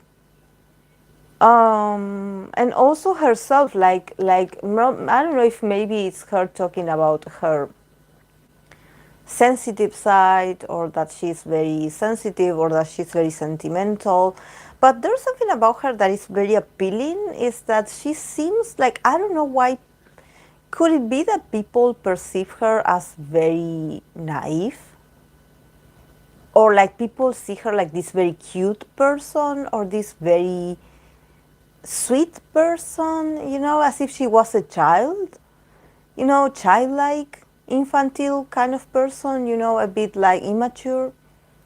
And in that, there's her appeal, actually. That's her appeal. It's like, oh yeah, like I'm so cute and I'm so, I'm so innocent. Like, I have no idea. Like, actually, she has zero, like, zero acknowledgement of what's going on. She has zero acknowledgement of what's going on. For her, it's like, I am working on something, so I have to move on really quick. So please, let's end this because I have to start something new. So I don't think, but also I think that it's the audience. Probably the audience. It's a bit like very infatuated with her. Like somehow they also are in this sort of, this is why she got the card of Jupiter in Pisces, seduction. They are very seduced by her. They are like as if she is this sort of like mermaid, as if she is this sort of like princess. Like there's something about her very like dreamy or very like juvenile or very like sweet that people just are seduced by her, and also with this they are able to maybe ignored some things that could eventually like become serious. Honestly, I don't see her like getting in having some kind of awareness. Like actually for her everything is fun and games, and she doesn't want to be stopped. Like she has places to go or she has things to do. And I see a lot of people around her trying to, accommodate things for her.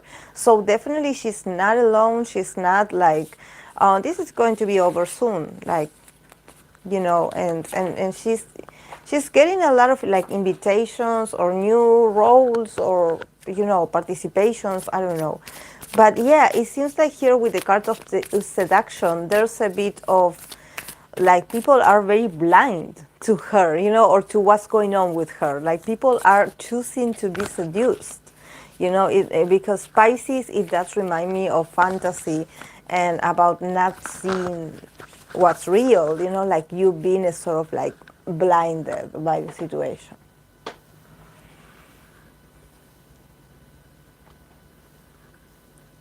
People are so weird with entertainers' image. Yeah, but in her, it's like, oh, she's so cute. Like, she's so sweet. Like, I don't know why. At first, I thought that she was an older female. I don't know. And I was like, why is she getting all these cute cards? Like, but yeah, I mean, you could be older and also have this very cute side also as well. But yeah.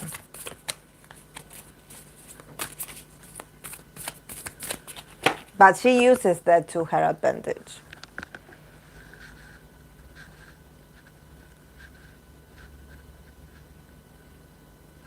I mean, Akira, those are a lot of people that you are asking in there.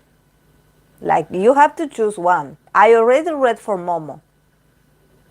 So you have to choose between two people, but yeah, choose one because there's a lot of people in there.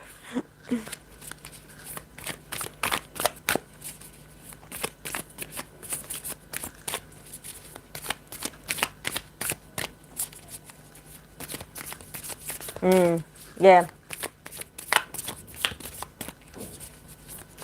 But people feel seduced by her, even though maybe she's young, but there's something about her appeal as, like, yes, she's cute, but there's something sensual about her, or there's something that the audience finds seductive.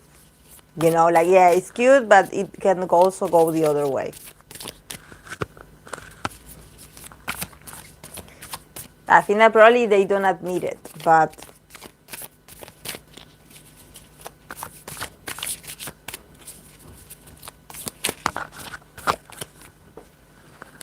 Mina and Chaeyoung. Okay. I never know this woman name. Chaeyoung, not Chaeyoung.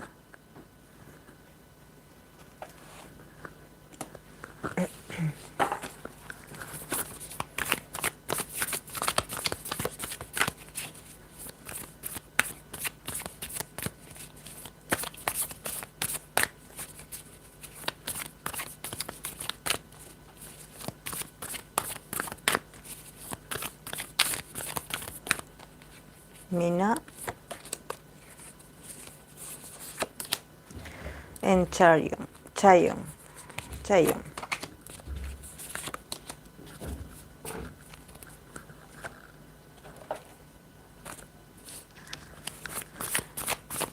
And then, let's see the oracle.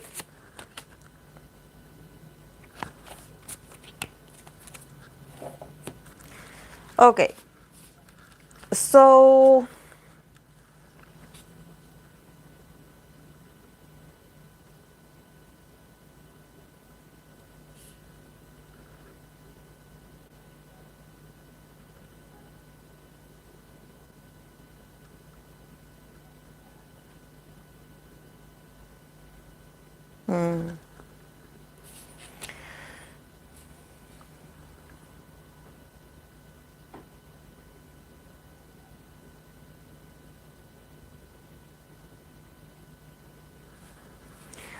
they got from Mina's side we have the judgment.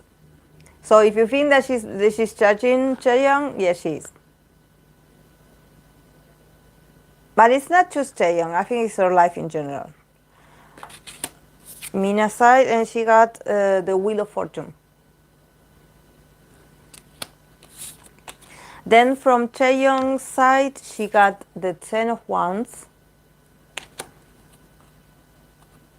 and the Nine of Swords.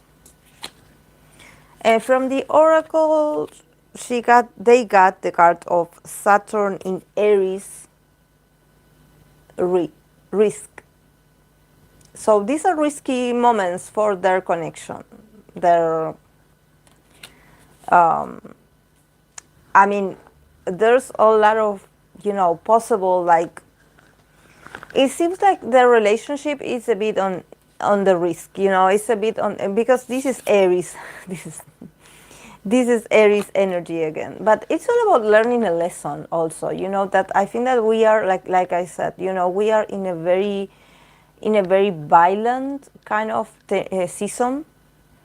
So, and the subjects that are being brought up are also about, people feeling very, like, harsh about certain things, or feeling like there's a lot of strong emotions here. So definitely, we have to embrace it as well.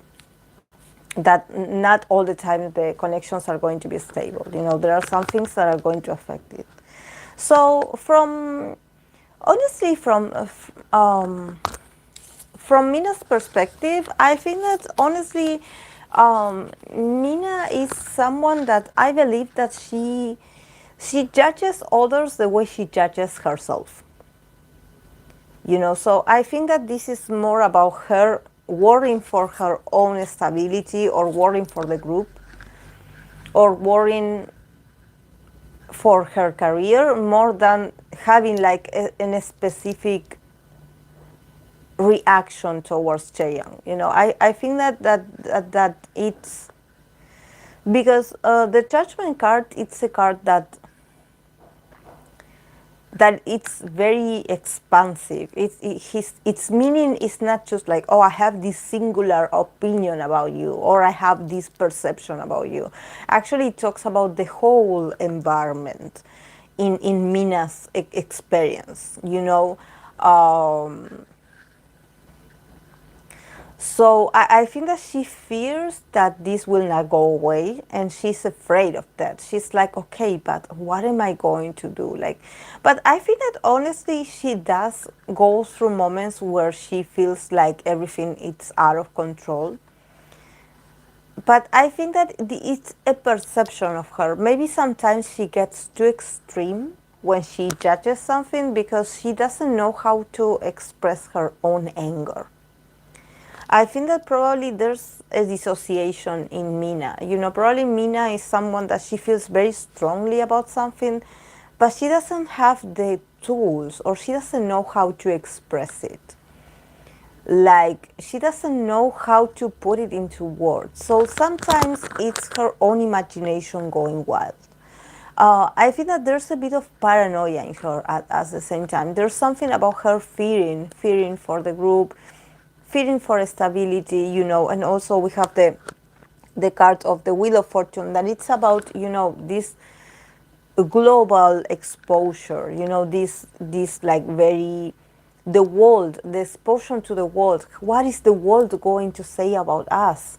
The world is going to judge us, you know. It's not just like a random place, it's everyone. Like it can, you know, the criticism or the judgment can come out of any corner, any corner. Actually, you know, I was staring hard to this because I think I made a mistake when I said that there was a card that I saw it as the world, but actually it was the Wheel of Fortune.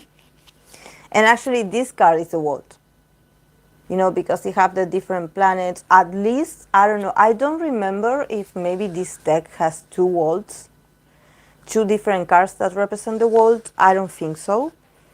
But in the reading for the actress, I said that she had the world card, the universe card. And actually,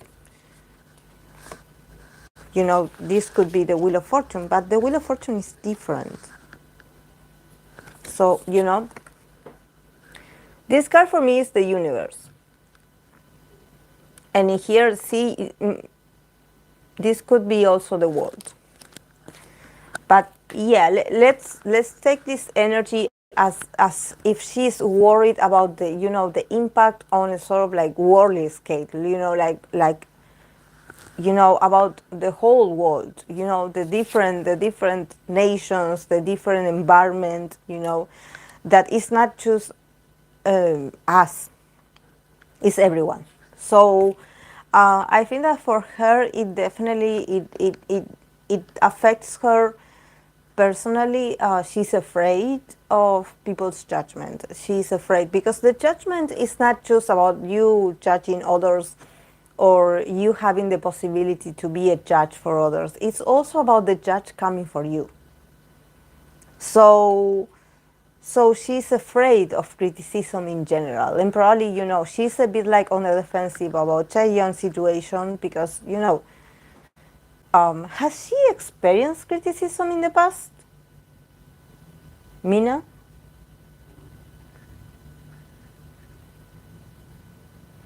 Yeah, definitely. I see this as the world card. I will look at the meaning of this because I don't remember exactly if this is the world or is this the Wheel of Fortune. But I think that it's about this, you know, about this very expansive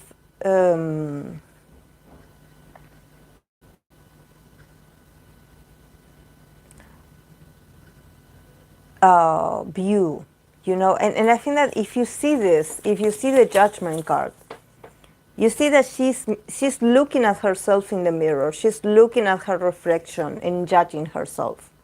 So this is her inner world. This is how she feels inside. This is what torments her inside. And probably her view is very judgy and it's very not realistic, actually. Probably she's thinking too much about this. And then we have the card, you know, that is about the whole, the other planets, you know, the other energies, the other parts of the world, the other different corners, you know, different places, and the growth and the whole cycle, you know, that everything it's attached, like you know, like a whole completion, that we are all part of something. So I think that for her it's a battle between how she feels in her inner world and what is going on the outside. You know, she probably is feeling like this immense, overwhelming feeling of feeling judged, and actually, it has to do with her inner self. You know, I think that there's something about her like being very very judgy with herself. You know, there's a bit of paranoia. So that's why I was asking, did she have a scandal in the past? You know, there's something about her fearing criticism, or her like thinking about herself very negatively. You know, so probably she's like, oh, I'm not worth it. Like she struggles with something. So this also can be the reason why she can be judgy towards Chaeyoung, but it comes from her. It comes from her inner space. And yes, from the side of Chaeyoung, she got the 10 of Wands, so definitely she feels a huge weight on her shoulders. She's like, okay, I have to work harder, and I have to be better, and I have to keep being the best I can, so I can, like, take responsibility for this. Like, I will not stop. Like, I have to keep showing up, showing my best, so maybe people will see it and they will forgive me.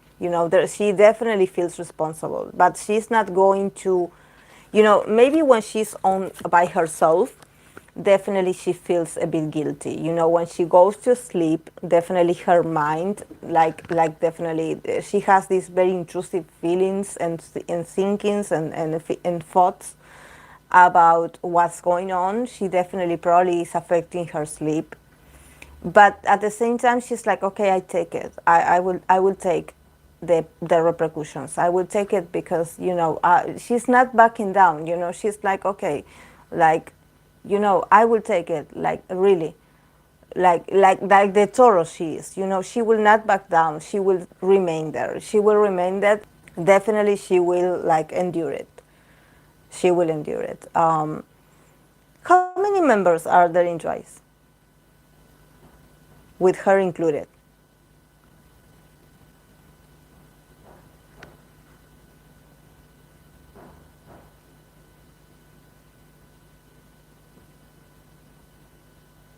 Nine. Because I was talking thinking about this because this is the 10 of Wands. These are 10 ones. So I was like, oh, maybe they are a 10-member group, so it would make sense, the 10 ones. But I think that, well, the 10th member could be the fandom as well.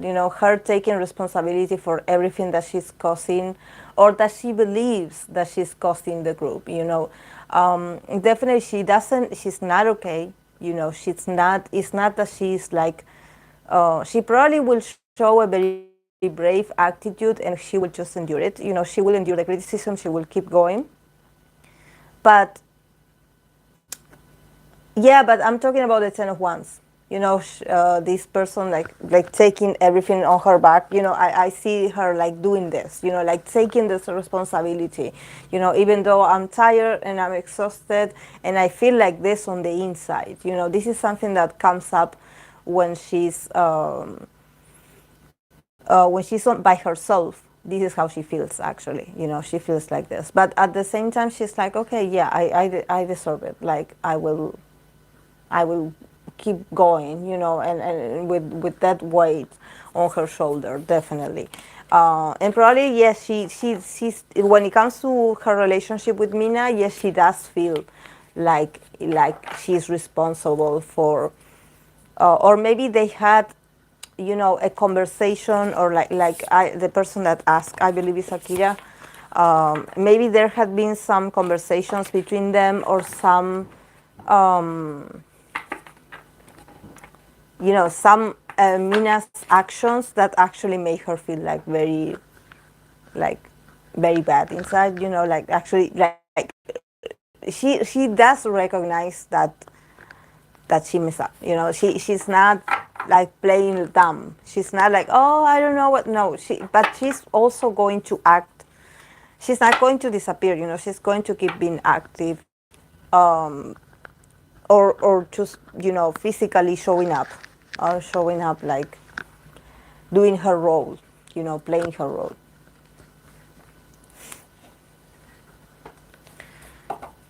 Okay, guys, and we didn't talk about the Hyuna and Don situation. No one asked me about the new song that he released. What was it about? Even though I did talk about them, I did pull some cards for them in the past, but no one asked me an update for them.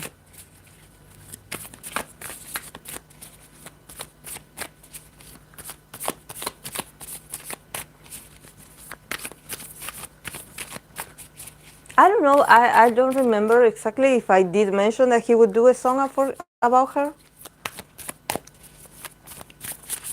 I knew from the cards that I got in the past that she would live rent free in his unconscious. Like she would always be that female for him because she's like his ideal woman. So it's always her. And then if he dates other people, it's always going to be her.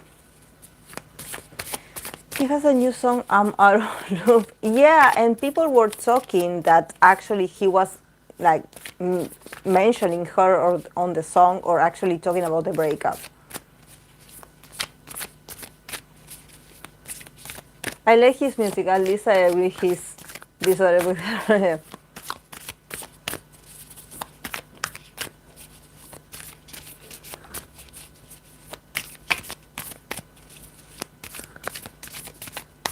Yeah, he's the kind of guy, yeah.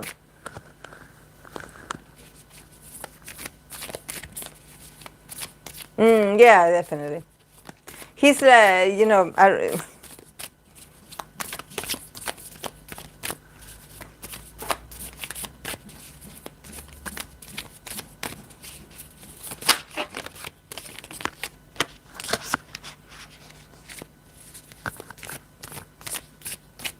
Dr. Legend said he's a lover after. Yeah, he's a lover, yeah. Just that, probably part of his identity is being someone's lover. It seems like he cannot find his identity outside of the relationship, and that has its, yeah, that has its, usually we see that with females, but with men, there are men that are like that. There are men that are like that. They just adapt to the female that they're with. And they just, their whole, even though they can have careers or they can have jobs and other responsibilities, their main responsibility is to be that person's partner.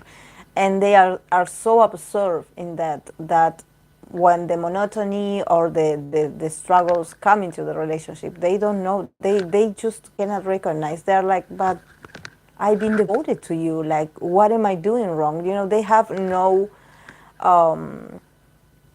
like, no idea of that sometimes dynamics change and usually their partners start asking of them more and they just cannot comprehend that. They are like, but what do I do?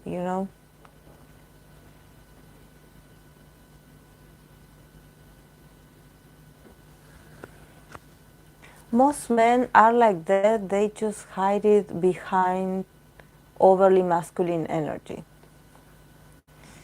Yeah, no, I don't think there's a lot men like that. I think that honestly, that kind of men in particular looks very feminine, and not feminine physically. Like I mean, they have this very soft nature, like genderless kind of nature, and they have the mentality of a follower. I've seen it. They usually like are in relationships with very powerful females, but they are very devoted, and you see it. You see that they are very devoted, very devoted, very devoted. Yes, I did a reading for Sehun, and also like I mean I can pull cards right now, but I did pull cards for Sehun on a live and about the scandal, and I did talk about it. I did talk about it that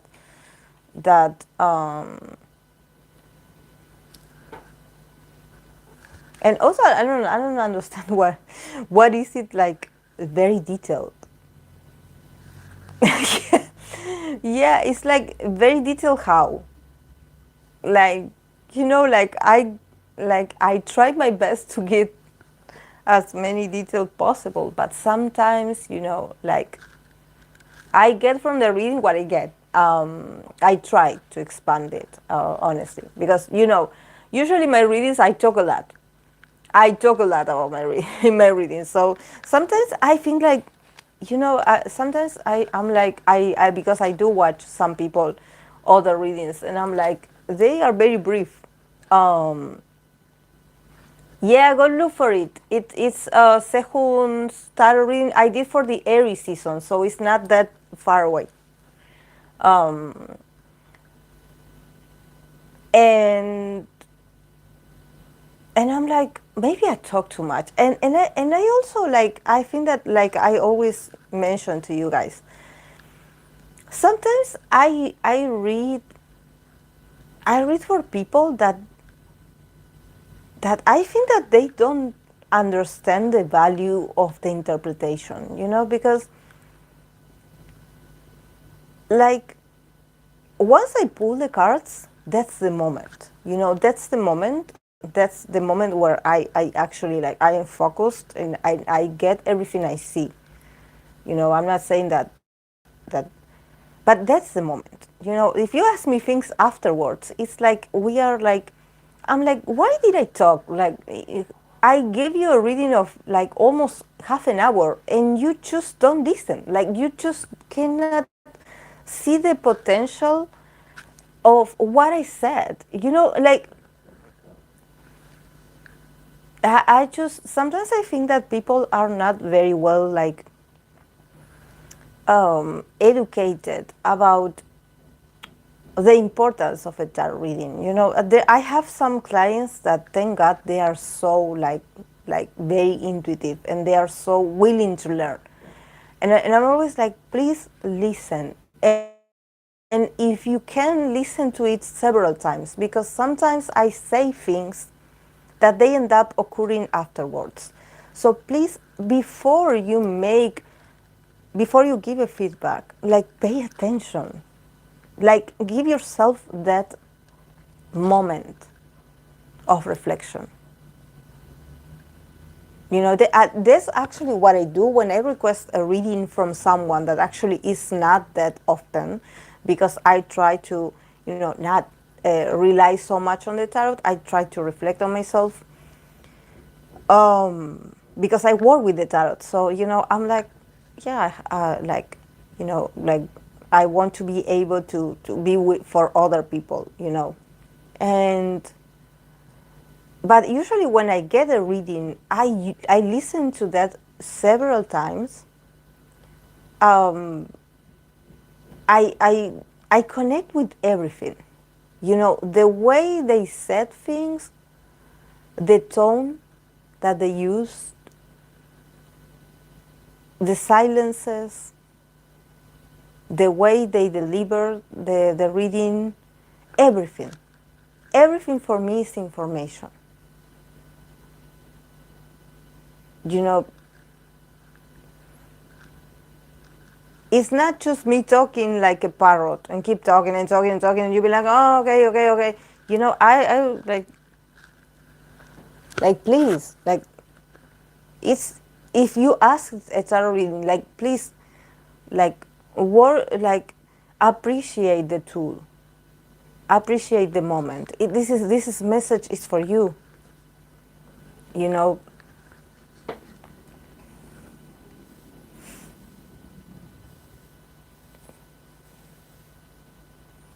can you do one for VIXX, the members? Okay.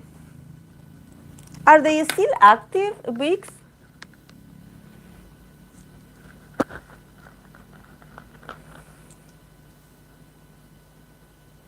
Out of all the EXO members, the one who minds his own business, yes.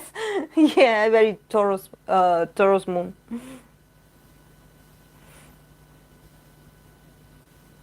He looks so dumb with them sometimes. Like, time out, I need to go home and get my beauty sleep. True, Dio too. That's the reason why he looks fine doing modeling.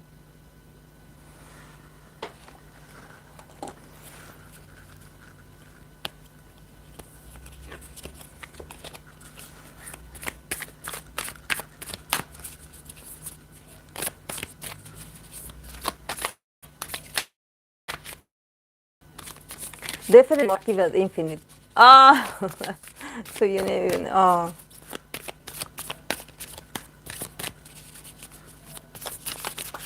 Okay.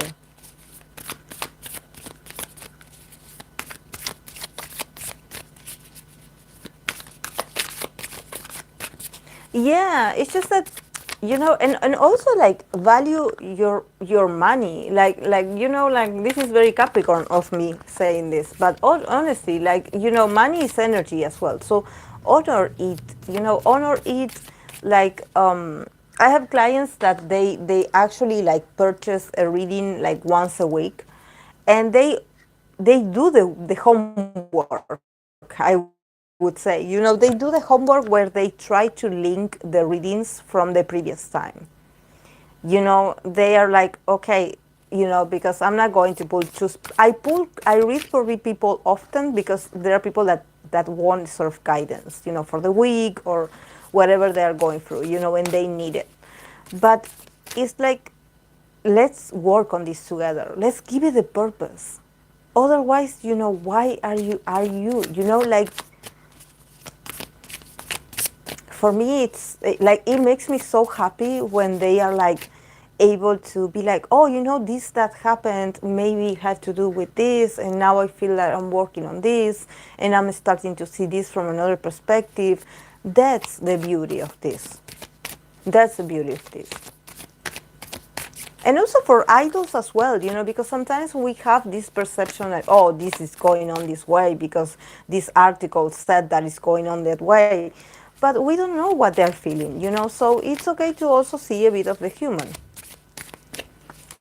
Yeah, value the money in the craft. Yes.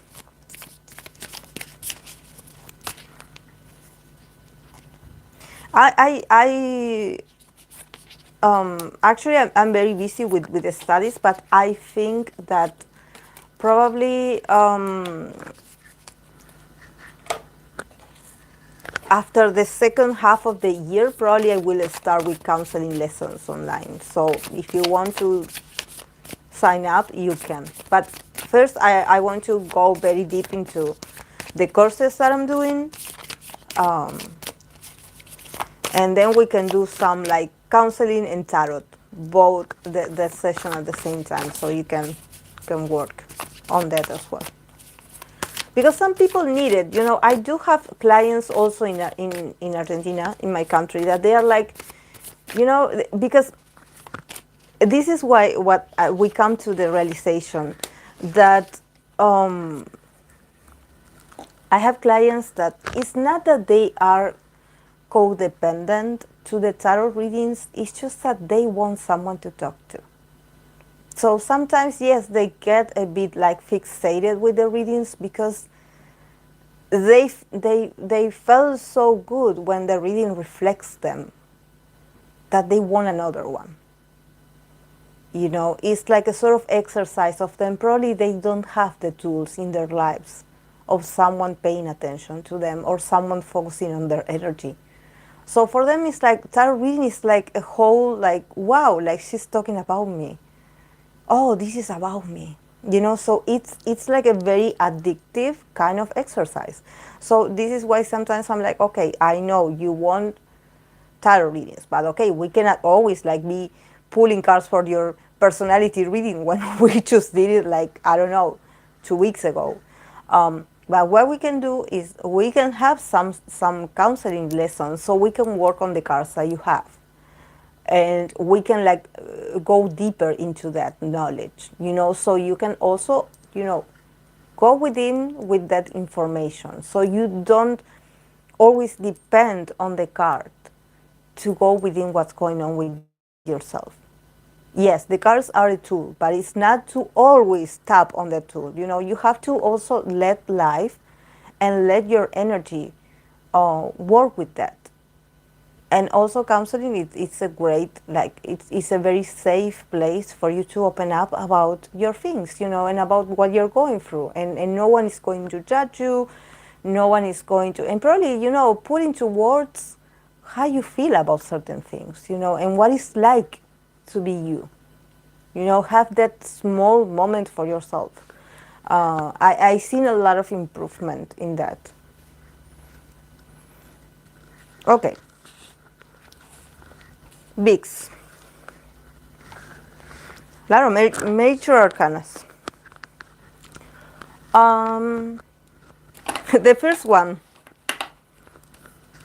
Death card. the Death card, Temperance,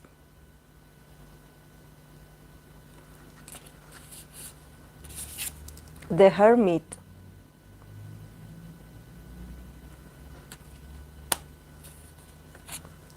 Three of Cups. And from the Oracle, they got the card of Mars in Taurus, Defense.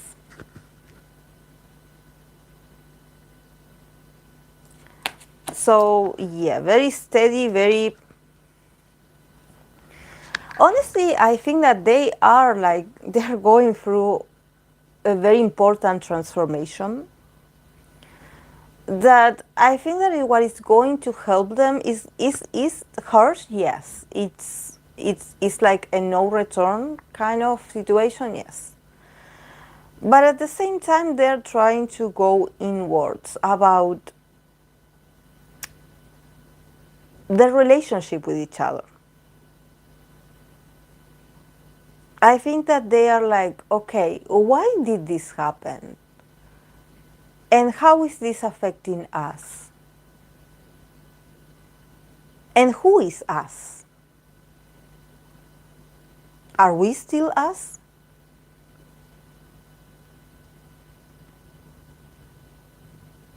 You know, I think that these guys definitely, as a group, there's a lot of... I don't think they are hurt, but I think that they had been healing by themselves or on their own. You know, probably not the group together all the time. You know, probably a member doing something here, the other one doing something there, and I think that honestly they are at peace with what's going on. The only thing that is like somehow like helping them this is to get out of this sort of anonymous or being anonymous, you know, because they have the Hermit and they have the Three of Cups. So this could actually like indicate a sort of reunion, or actually the members like gathering to talk about how they feel, but not from a perspective of suffering. I don't think they are like troubled, but I think that they are like valuing like, okay, maybe I had been very isolated from the others and we never really talked about what are we, you know, like...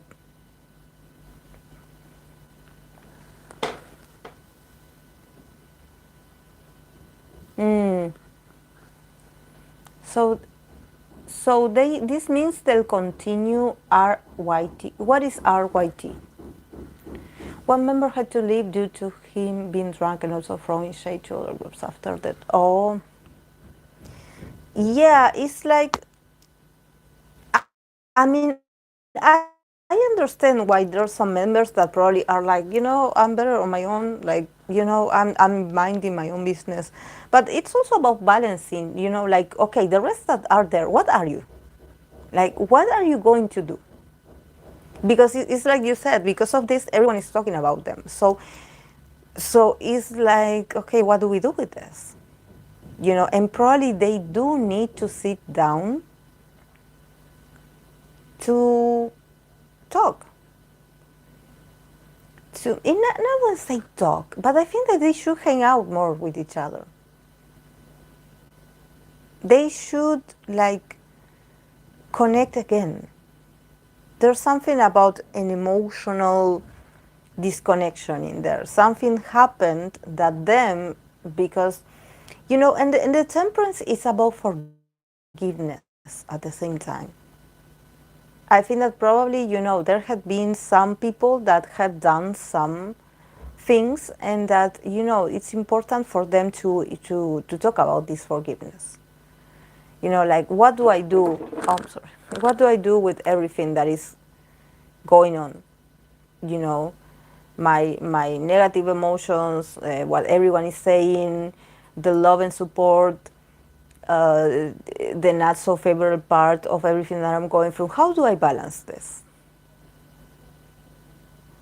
It's like it's good that they are taking responsibility for the dynamic of the group, or maybe they want to fix this. They think that it would be a good option for them to reunite. I don't know if it's about work, but I think that emotionally, because they do have a bond and an identity together, they have to get out of the hermit mode and, start socializing a bit. But they're not, I mean, it's a huge change. It's a transformation. It's shocking. It's powerful. It's a whole transformation of what they know so far. So, with the temperance here, they're trying to deal with that as they can. Some are going to hermit mode, some are, and also when you think about drinking, I have the temperance here, about this man like pouring this is a tea. He's pouring tea, but there's water, there's the emotions, pouring my emotions into a cup. So it could be about getting drunk, or here again, probably, like getting drunk and talking about about how they feel, opening up, using alcohol. It can be because actually these are people that they went through a lot. So they are very, like, on the inside, they are maybe on the outside as well, they are very shielded. They are very traumatized. There's something about being sort of loners, having this very hermit attitude. So probably drinking is the way they can open up about their true feelings, about what's going on, and about how this is a very, a very turmoil, kind of chaotic moment for them to be them.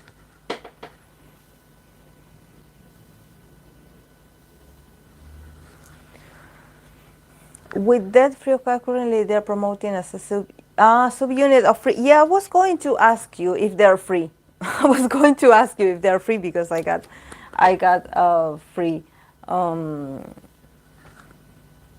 Right. Okay. Why did people get so upset about that? He even shaded Infinite. I just didn't take him seriously. Who cares about the one guy? He's drunk anyway. Escape of talking about the smaller things. Someone say we come on. We're not happy because there are some friends, and I think they were. Koreans world famous for healing their traumas with alcohol. They should get together for one. Yeah, definitely. The drinking could be involved. I definitely see this because they have Mars in Taurus as the archetype, as the oracle card, defense. So I think that honestly, what they can do for themselves is defend themselves. Honestly, like I think that honestly, they also are in a bit of a still denial of how this is affecting them. Probably, this is why the drinking is also here. There's a bit of, okay, I'm not really facing what I have to face. I'm trying. They are trying to heal. It's just that the post-trauma was a lot, these are people that went through a lot, and probably fame has changed them a lot. There's probably, you have some members that they do overshare a lot, and then you have the ones that do not say a word. So these are people that probably, like I said, they have to get together and figure out, like, okay, who are you? Like, are you still a group? Like, what's going on with you? What is your identity? Like, how is this affecting you? But I think that honestly, here with the card of Mars in Taurus, probably their moment of being able to do a proper transformation and move on is going to be slow, because there's a lot of defense mechanism. They probably will be more worried on defending themselves, or being like, okay, this is not my business, or like, oh, I have nothing with this, like, don't remind me, trying to dissociate themselves from what's going on, more than coming up with I don't know, a resolution for the group. I think that there's something knocking on their unconscious. It's like, okay, what are you going to do from now on? It seems like something external had to happen for you to connect with what do we do with what we have pendant? We have to address this.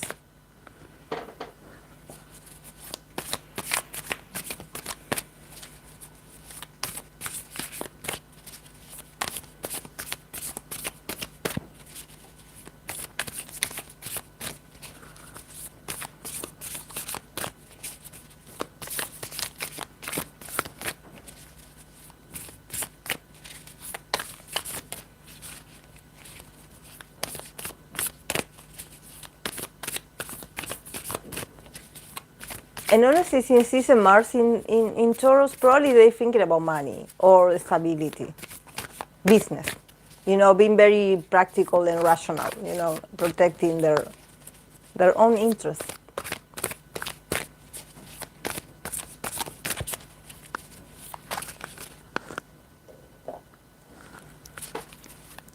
Okay, guys, is there any other question? Because I'm going to go very soon. I have to cook again. Have to cook again.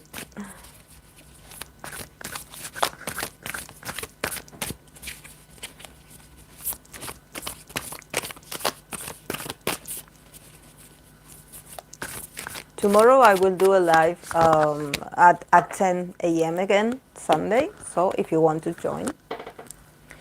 Could you pull a card from for Ian? I watched fan concert. There isn't much from him in Paris, and he looks so confident and glowing. Okay,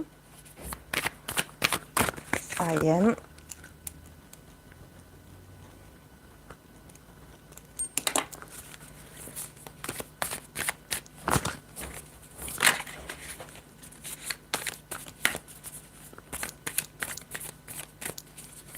See how I have to get used to this card? That is not that simple. Even when you have seen arcanas, major and minor arcanas all your life, it depends on the artistry and the design of the person that made the deck. So it's not that simple. I'm still confused. I will have to Google it to see which one is which.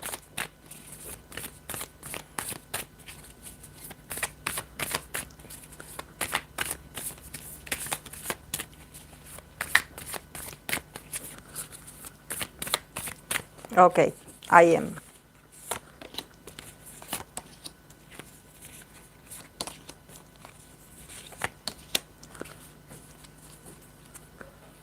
A lot of major arcanas, all of them.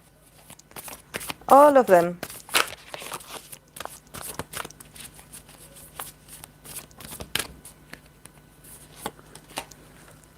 Ah, okay. He got. Is he naked?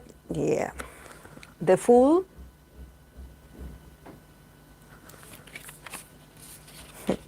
Very Ian.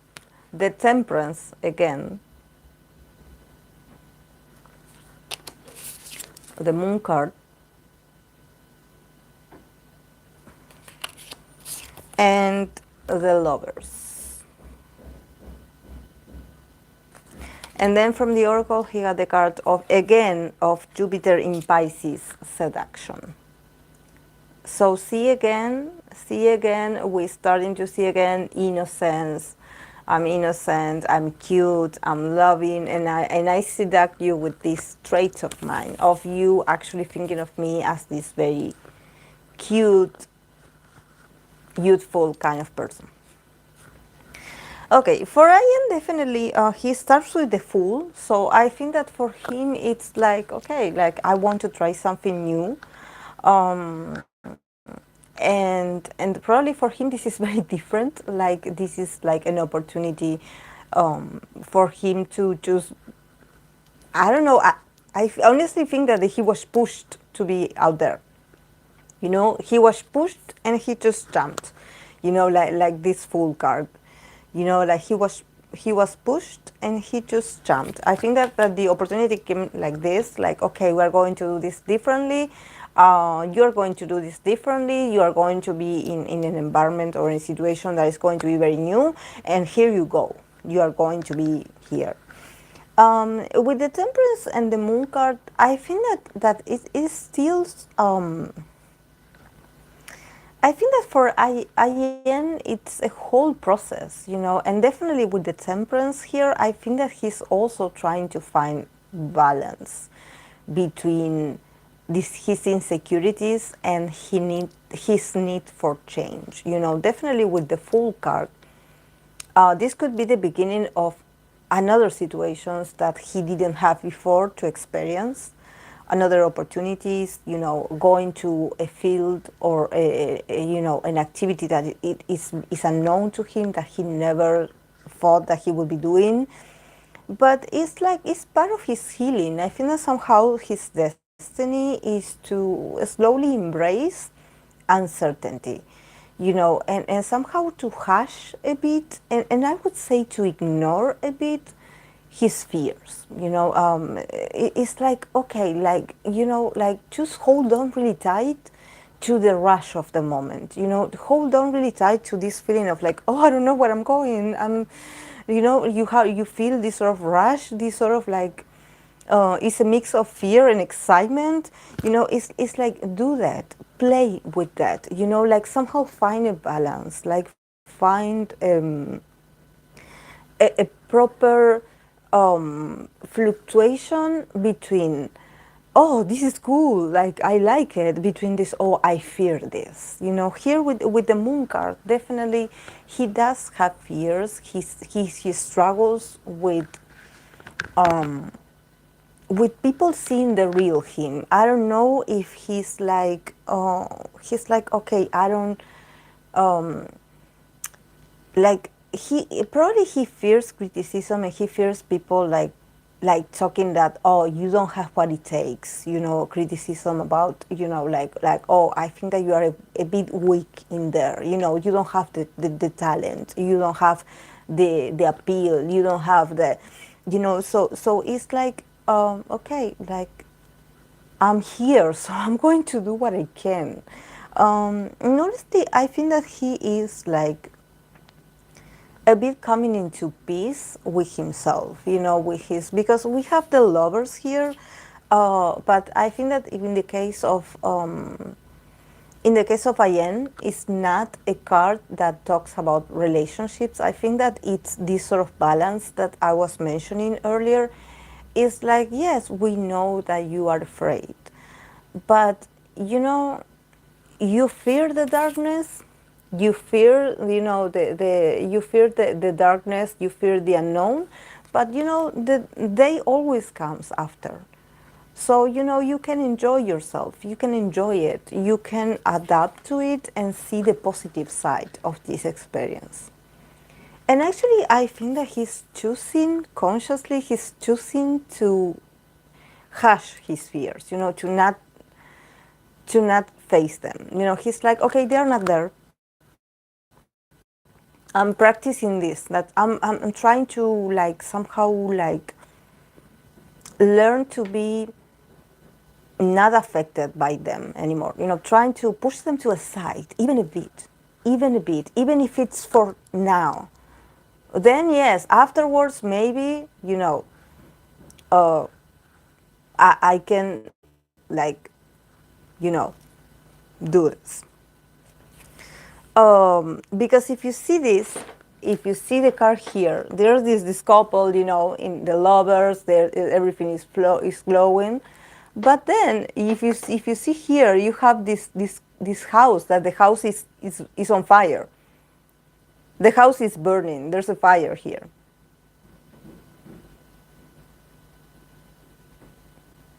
You know, there's a fire. So I think that somehow it's about, um, sometimes it's about not acknowledging the fire. You know, that, yeah, maybe people are criticizing in the back, or are like, you know, saying something, but I'm still here, so I'm going to do. So, and then he has the card of seduction, you know, Jupiter in Pisces. So yeah, he's all about being ambiguous. Actually, you know, I think that his biggest appeal is still to be this innocent creature. You know, this innocent, a bit clueless, a bit very beautiful, very childlike, I would say, and that's his appeal. That's his tool of seduction. So he's using it to somehow pretend to be dumb in situations where he feels very afraid and where he feels very heavily criticized. I think that this guy definitely hears, or at least he seems to be very intuitive because he had the moon card. So he seems to be very intuitive about what they say about him, you know, and he's like, oh, okay. Or probably just people like not talking to him directly, you know, or him. I think that he's also trying to use with the card of this of Pisces, you know, and the card of seduction. I think that sometimes more than just having an opinion about something, he just prefers to nod and laugh, you know, and just like act innocent, you know, and he prefers to do that because he's like, you know, I don't want to get into trouble. Like, I'm new here, but I don't want to bring controversy to my group. So, so you know, I'm going to just be an angel here. And I know that you probably are going to criticize me for this, but I'm going to do my best, you know. Probably, and also probably, you know, when he's by himself, if he's doing some individual activity, not knowing where he stands. And actually probably like absorbing and the information of the room, the energy of the room, and being like, okay, this is a very sneaky place. And I'm surrounded by very sneaky people. Even colleagues, even other idols, trying to, you know, get me to say something or do something or make, you know, because now everything is being like, you know, monitored. Like, you know, there's a lot of monitoring about why did you look at that person that way, why did you move your head that way, why did you do that, why did you laugh, you know, there's a lot of like, you know, a lot of being on the alert just in case. So he's like, you know, I prefer to just seduce the audience with my sweet self. And yeah, sometimes I look like I don't know what I'm doing here, but I'm doing my best. So I like, um, he's no dummy, but he must be a bit tired of the magnet image. I feel like he's pulling a Jungkook or something. Yeah, he just is smiling and be cute, you know. He's like, okay, I know that this is my point of seduction, so yeah, like he's not ignoring nor denial. No, he's not denying that there's, you know, like I show you in the lover's card. There's, you know, the house is on fire. Like he definitely notices that in his everyday life or probably in his surroundings, there's a lot of chaotic energy going around, you know, and probably, you know, there's a bit of a scandals or there's a bit of, you know, a lot of gossips going around. And he's like, you know, I'm just going to stay here and be an angel, just in case, you know, just in case, you know, I don't want to add, I'm having fun here, just, you know.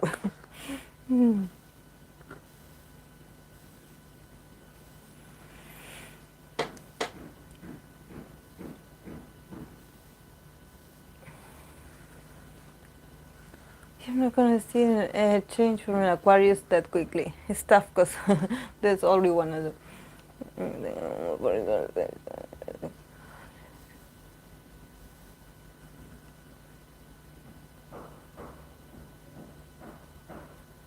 Emotionally developed group. From what I see, he has improved a lot. And, But yeah, being called horrible things, no woman shouldn't. You're reminding me.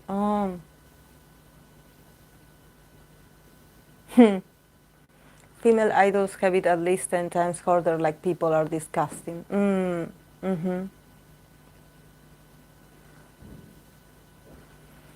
Coming from another family, they ask for respect, they don't give. Yeah.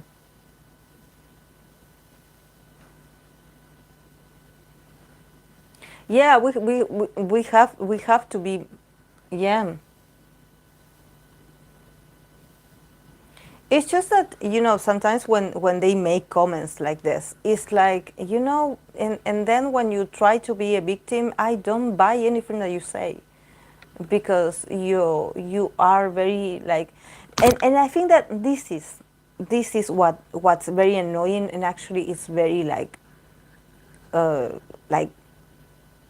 awful from fandoms in general, is how when it's about their idol or their favorites, everything, like the world is falling down, everything is awful, like everyone hates me, pity party here and there. But when you have to somehow have empathy for other groups that probably are going through something similar, or they are being attacked by some reason, you don't help those fans. You just only care when it's something related to your favorites. And it's this selfishness that definitely lets you know that you cannot be part of any community. Because the only thing that you care about is when your favorites go through something. And sometimes when there are people that are like, oh, my bias would never, you never know.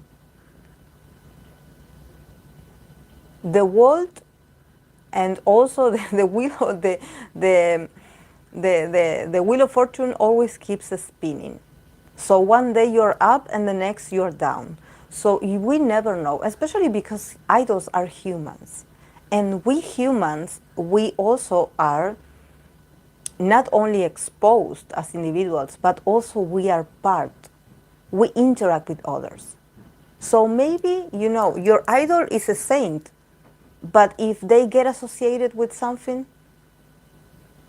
eventually, if they get attacked because of association, because of being just in the room, you never know how the attack or the criticism can come to them. Because they also have to be social, also their career depends a lot on collaborations and depends a lot on working with others. So yeah, maybe that person is a spectacular, a great human being, but they could make a mistake, or they could choose to hang out with people that maybe are not dead and get into very problematic situations. So this is why we have to be empathic and always like see the broad picture before criticizing, because it's not that determined, like, oh, okay, no, my bias would never. We don't know them. We don't know the people around them. Because 10 years from now it's going to come out, and remind me this, because I was a Backstreet Boy fan in 1999 or in the 2000s, and 20 years later a documentary came out of this guy, their manager, Luke Perlman, being a very sketchy dude. Not only with the Backstreet Boys, but with all the boy groups he produced back then. But back then, when I was a fan, he was called Big Papa by the members and by all the fandom. So you never know what's going to come out in a documentary 5 years from now. All of a sudden, some truths are going to come out, and you're going to be finding out things, and you are like, oh my God, I was supporting that. Yeah.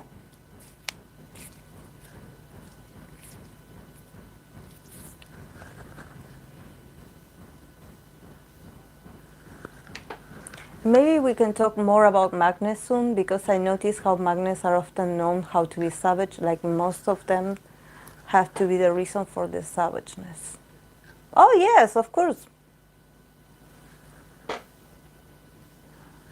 And I mentioned Backstreet Boys, but yeah, I know Menudo was also, Menudo was also in this sort of similar situation. Yeah, with boy bands usually there are some sketchy things. Yeah, tomorrow we can talk about Magnus. Tomorrow we can. I'm going to do a live at the same time. We can talk about magnets. You can bring your own magnet, and we can like center. We can pull cards as well, but we can like go deep into the magnet experience. To talk a bit about that. Um,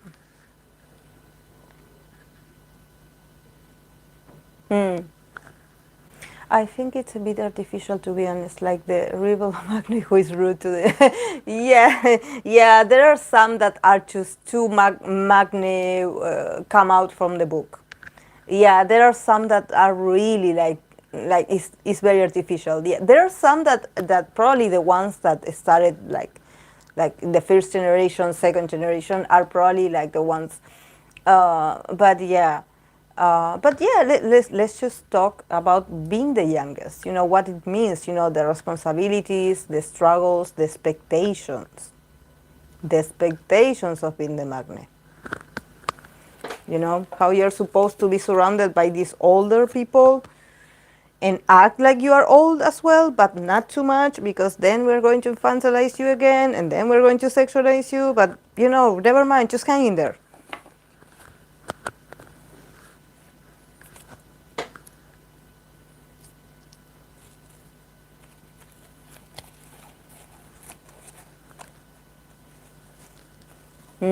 Yeah, yeah, that's also very. Okay, guys, I have my oracle here that it has this. I don't remember this oracle. I think this oracle is called Believe in Yourself. This came out also in the mail the other day. I bought it because it's in English. So because I wanted to pull cards for you or do some, you know, bigger card readings in the format of shorts for you guys, so you can sometimes like choose your card. And so if you want a card, I can pull for you before I go, only if you want to.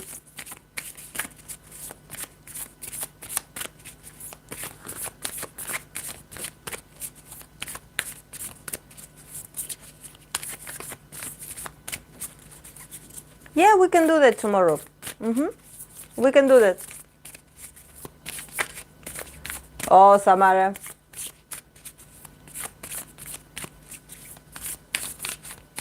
you were saying me an hour ago.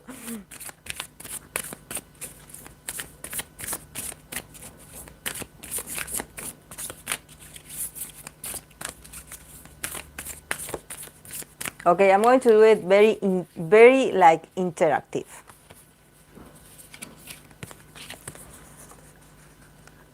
These are the cards. This reminds me of Blackpink album. Doesn't it remind you of that? Okay, Samara.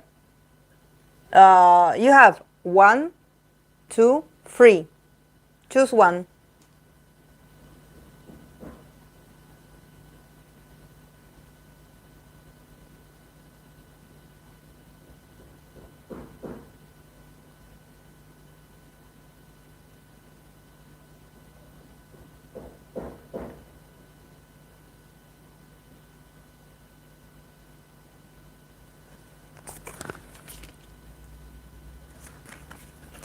This is for you. It's the card of Feast, Slow Down, and Celebrate Yourself. Feast, slow down, and celebrate yourself.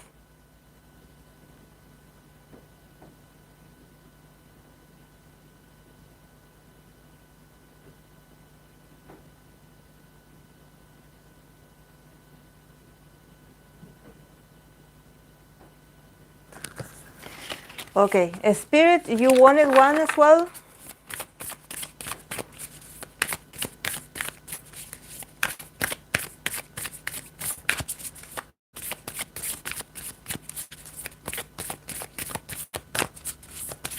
No, it's not about the ego. No, it's about valuing yourself. Celebrate what you have available now. Celebrate it. Celebrate it. Instead of thinking about, oh, what I don't have, or you know, like, okay, I have this. I'm enough. You know, like, it's cool. Like, I'm going to have fun. This is what is available right now at the moment. Oh, because you said me, and I thought that you wanted.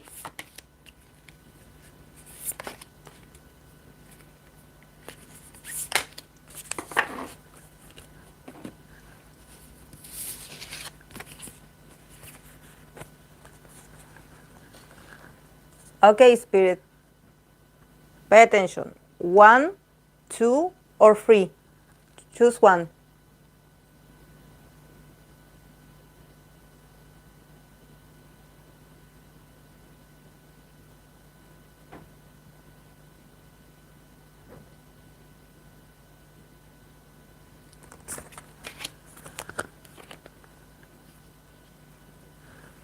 Okay, you got the card of Lioness. You've earned all your stripes.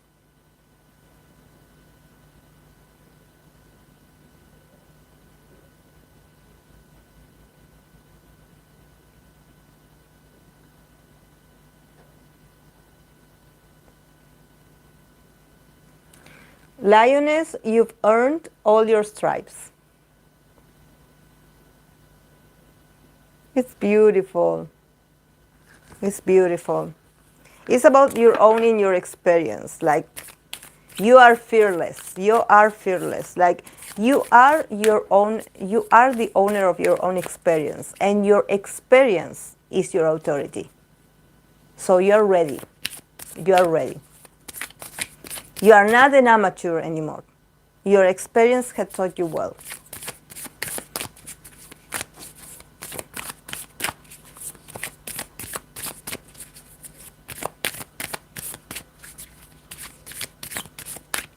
I'm pulling a card from the Oracle, Akira. Do you want one? Before I go, because I'm going to go.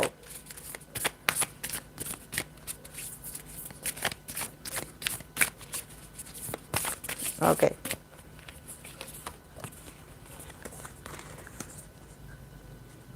Here. Choose.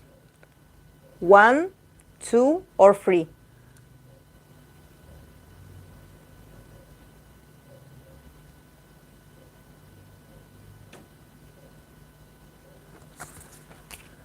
Oh, you got you got the same one. You got the same one as a Spirit. Lioness. Lioness, you earned all your stripes.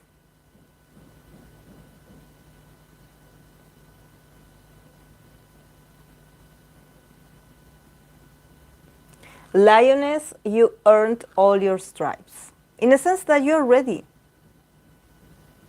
That you're ready. Both of you are. You may be thinking like, no, I need to study more, I need to be more, I need to train more, I'm not ready. You are ready. Your authority is your experience. If someone asks you like, oh, how do you know this? My experiences in the past taught me. That's why I have the stripes. You earned all your stripes because you went through so much. So own your experience. You have what it takes. You have it. You just have to own it. You have to own it. You have to be a bit more fearless as well.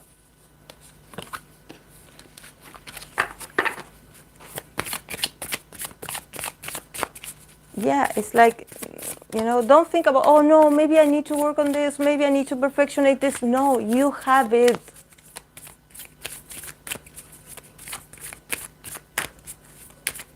Yes, you have it, Spirit. You have it. Be proud. Be proud of everything that you went through before that made you who you are today. Don't waste time about thinking, no, maybe I'm not ready. I should study more, practice more. Maybe next year. No, do it now. Do it.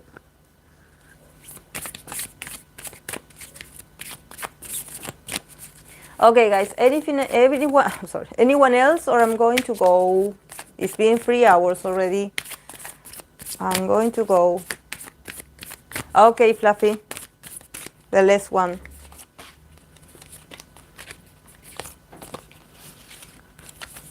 Oh my. 1, 2, or 3.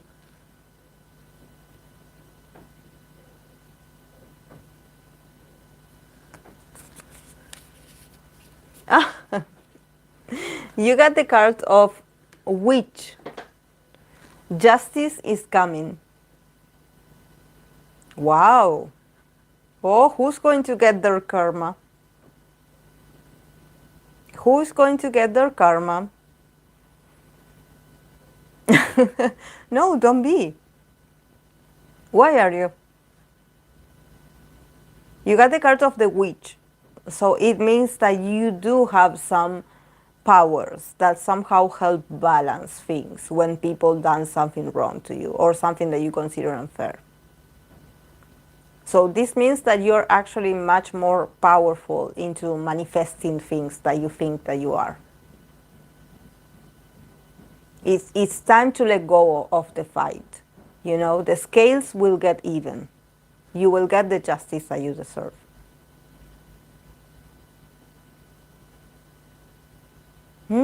Yes. It's like maybe, you know, sometimes we get justice when maybe sometimes some things happen in our life and we are like, okay, I leave it to God, the universe, to fix this. Like, I'm not going to get involved.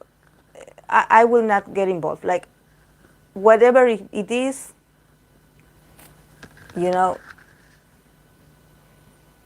and now, you know, justice is going to be like, see, things are accommodating. Yes, justice, definitely.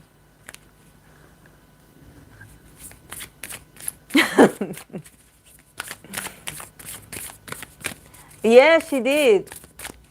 She got the card of the same one that Spirit got, the lioness.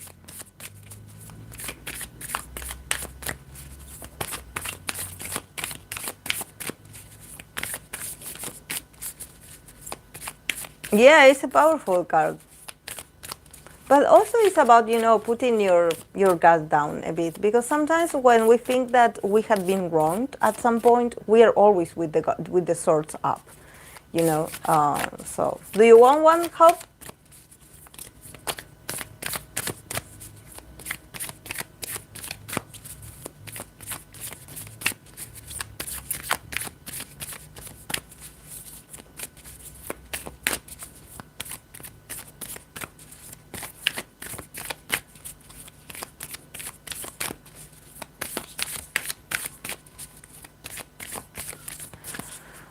No, maybe, yeah. It's just that Aries season is heavy. It's heavy on, you know, Aries season is very nice.